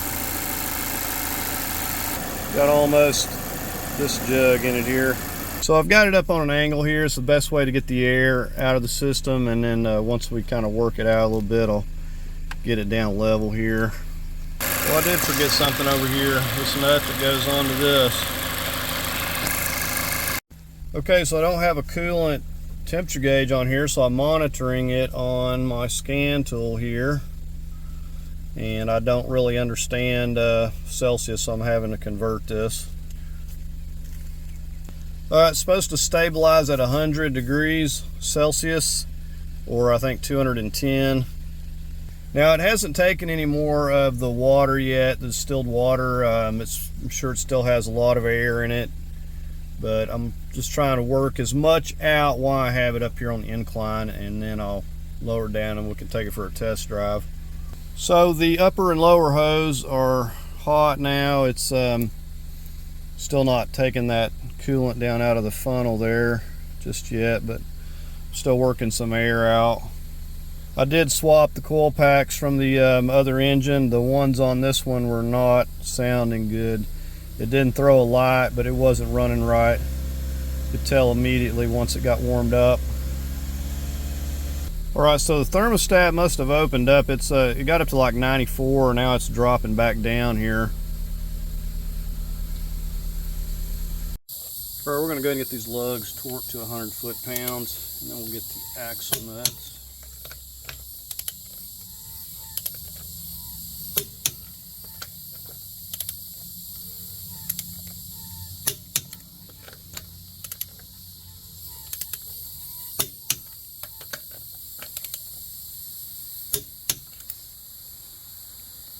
Alright, we're going to get this 32 millimeter axle nut to 200 foot-pounds.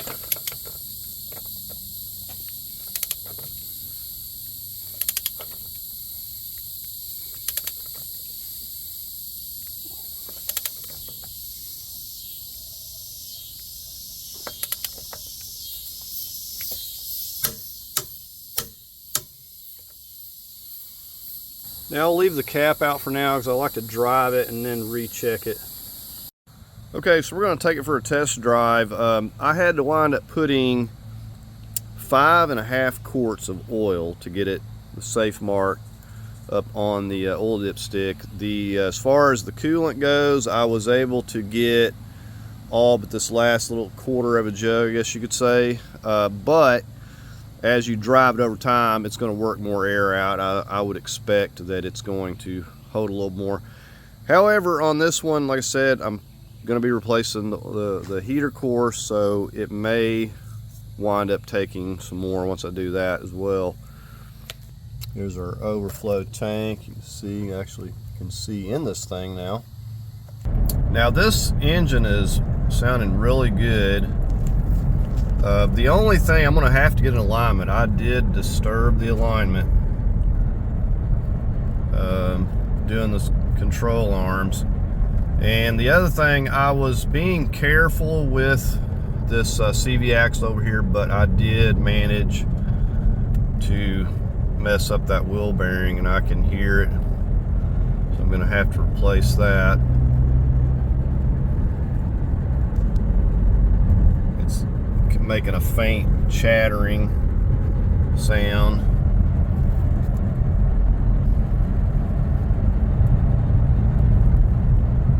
Yeah, we're gonna have to get an alignment. I can hear the tires and stuff. And I drove it before. I said it was still drivable, and it wasn't making any of these noises.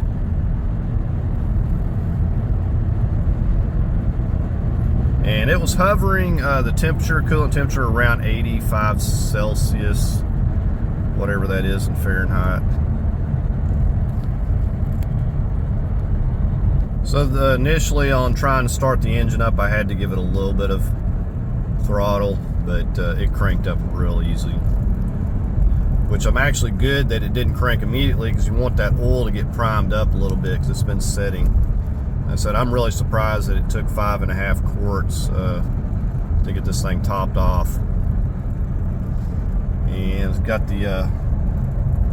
the windshield washer tank light on. Only other is this little key thing. I hadn't even looked at that because I haven't been driving it, but it's probably got some kind of antenna issue or something with the push start. But the windshield washer tank, I completely emptied it out and cleaned it. It was dirty, had debris in it. But it's driving really good. And like I said, it was driving before, but it was just getting oil all in the coolant. So and we just wanted to show you all this going down the road. So this runs real quiet, sounds really good. But anyways, that's going to do it for this engine replacement. It's running great, sounding good. So the only thing I got to do is get an alignment, and I will get another wheel bearing on this driver's side here. These Mazdas are really well made cars, so they just hold up really well. If I was to give you like a time frame, it's kind of hard to do. I was working on other projects, but I want to say it was about 3 days removing the engine. I think it was 3 days putting it back. I spent a day on swapping things over, and so, you know, probably 7 days total. But I wasn't really, you know, getting after it. But that's going to do it for the video on replacing this engine. Hope you enjoyed it. Please like, share, and subscribe, and thank you for watching.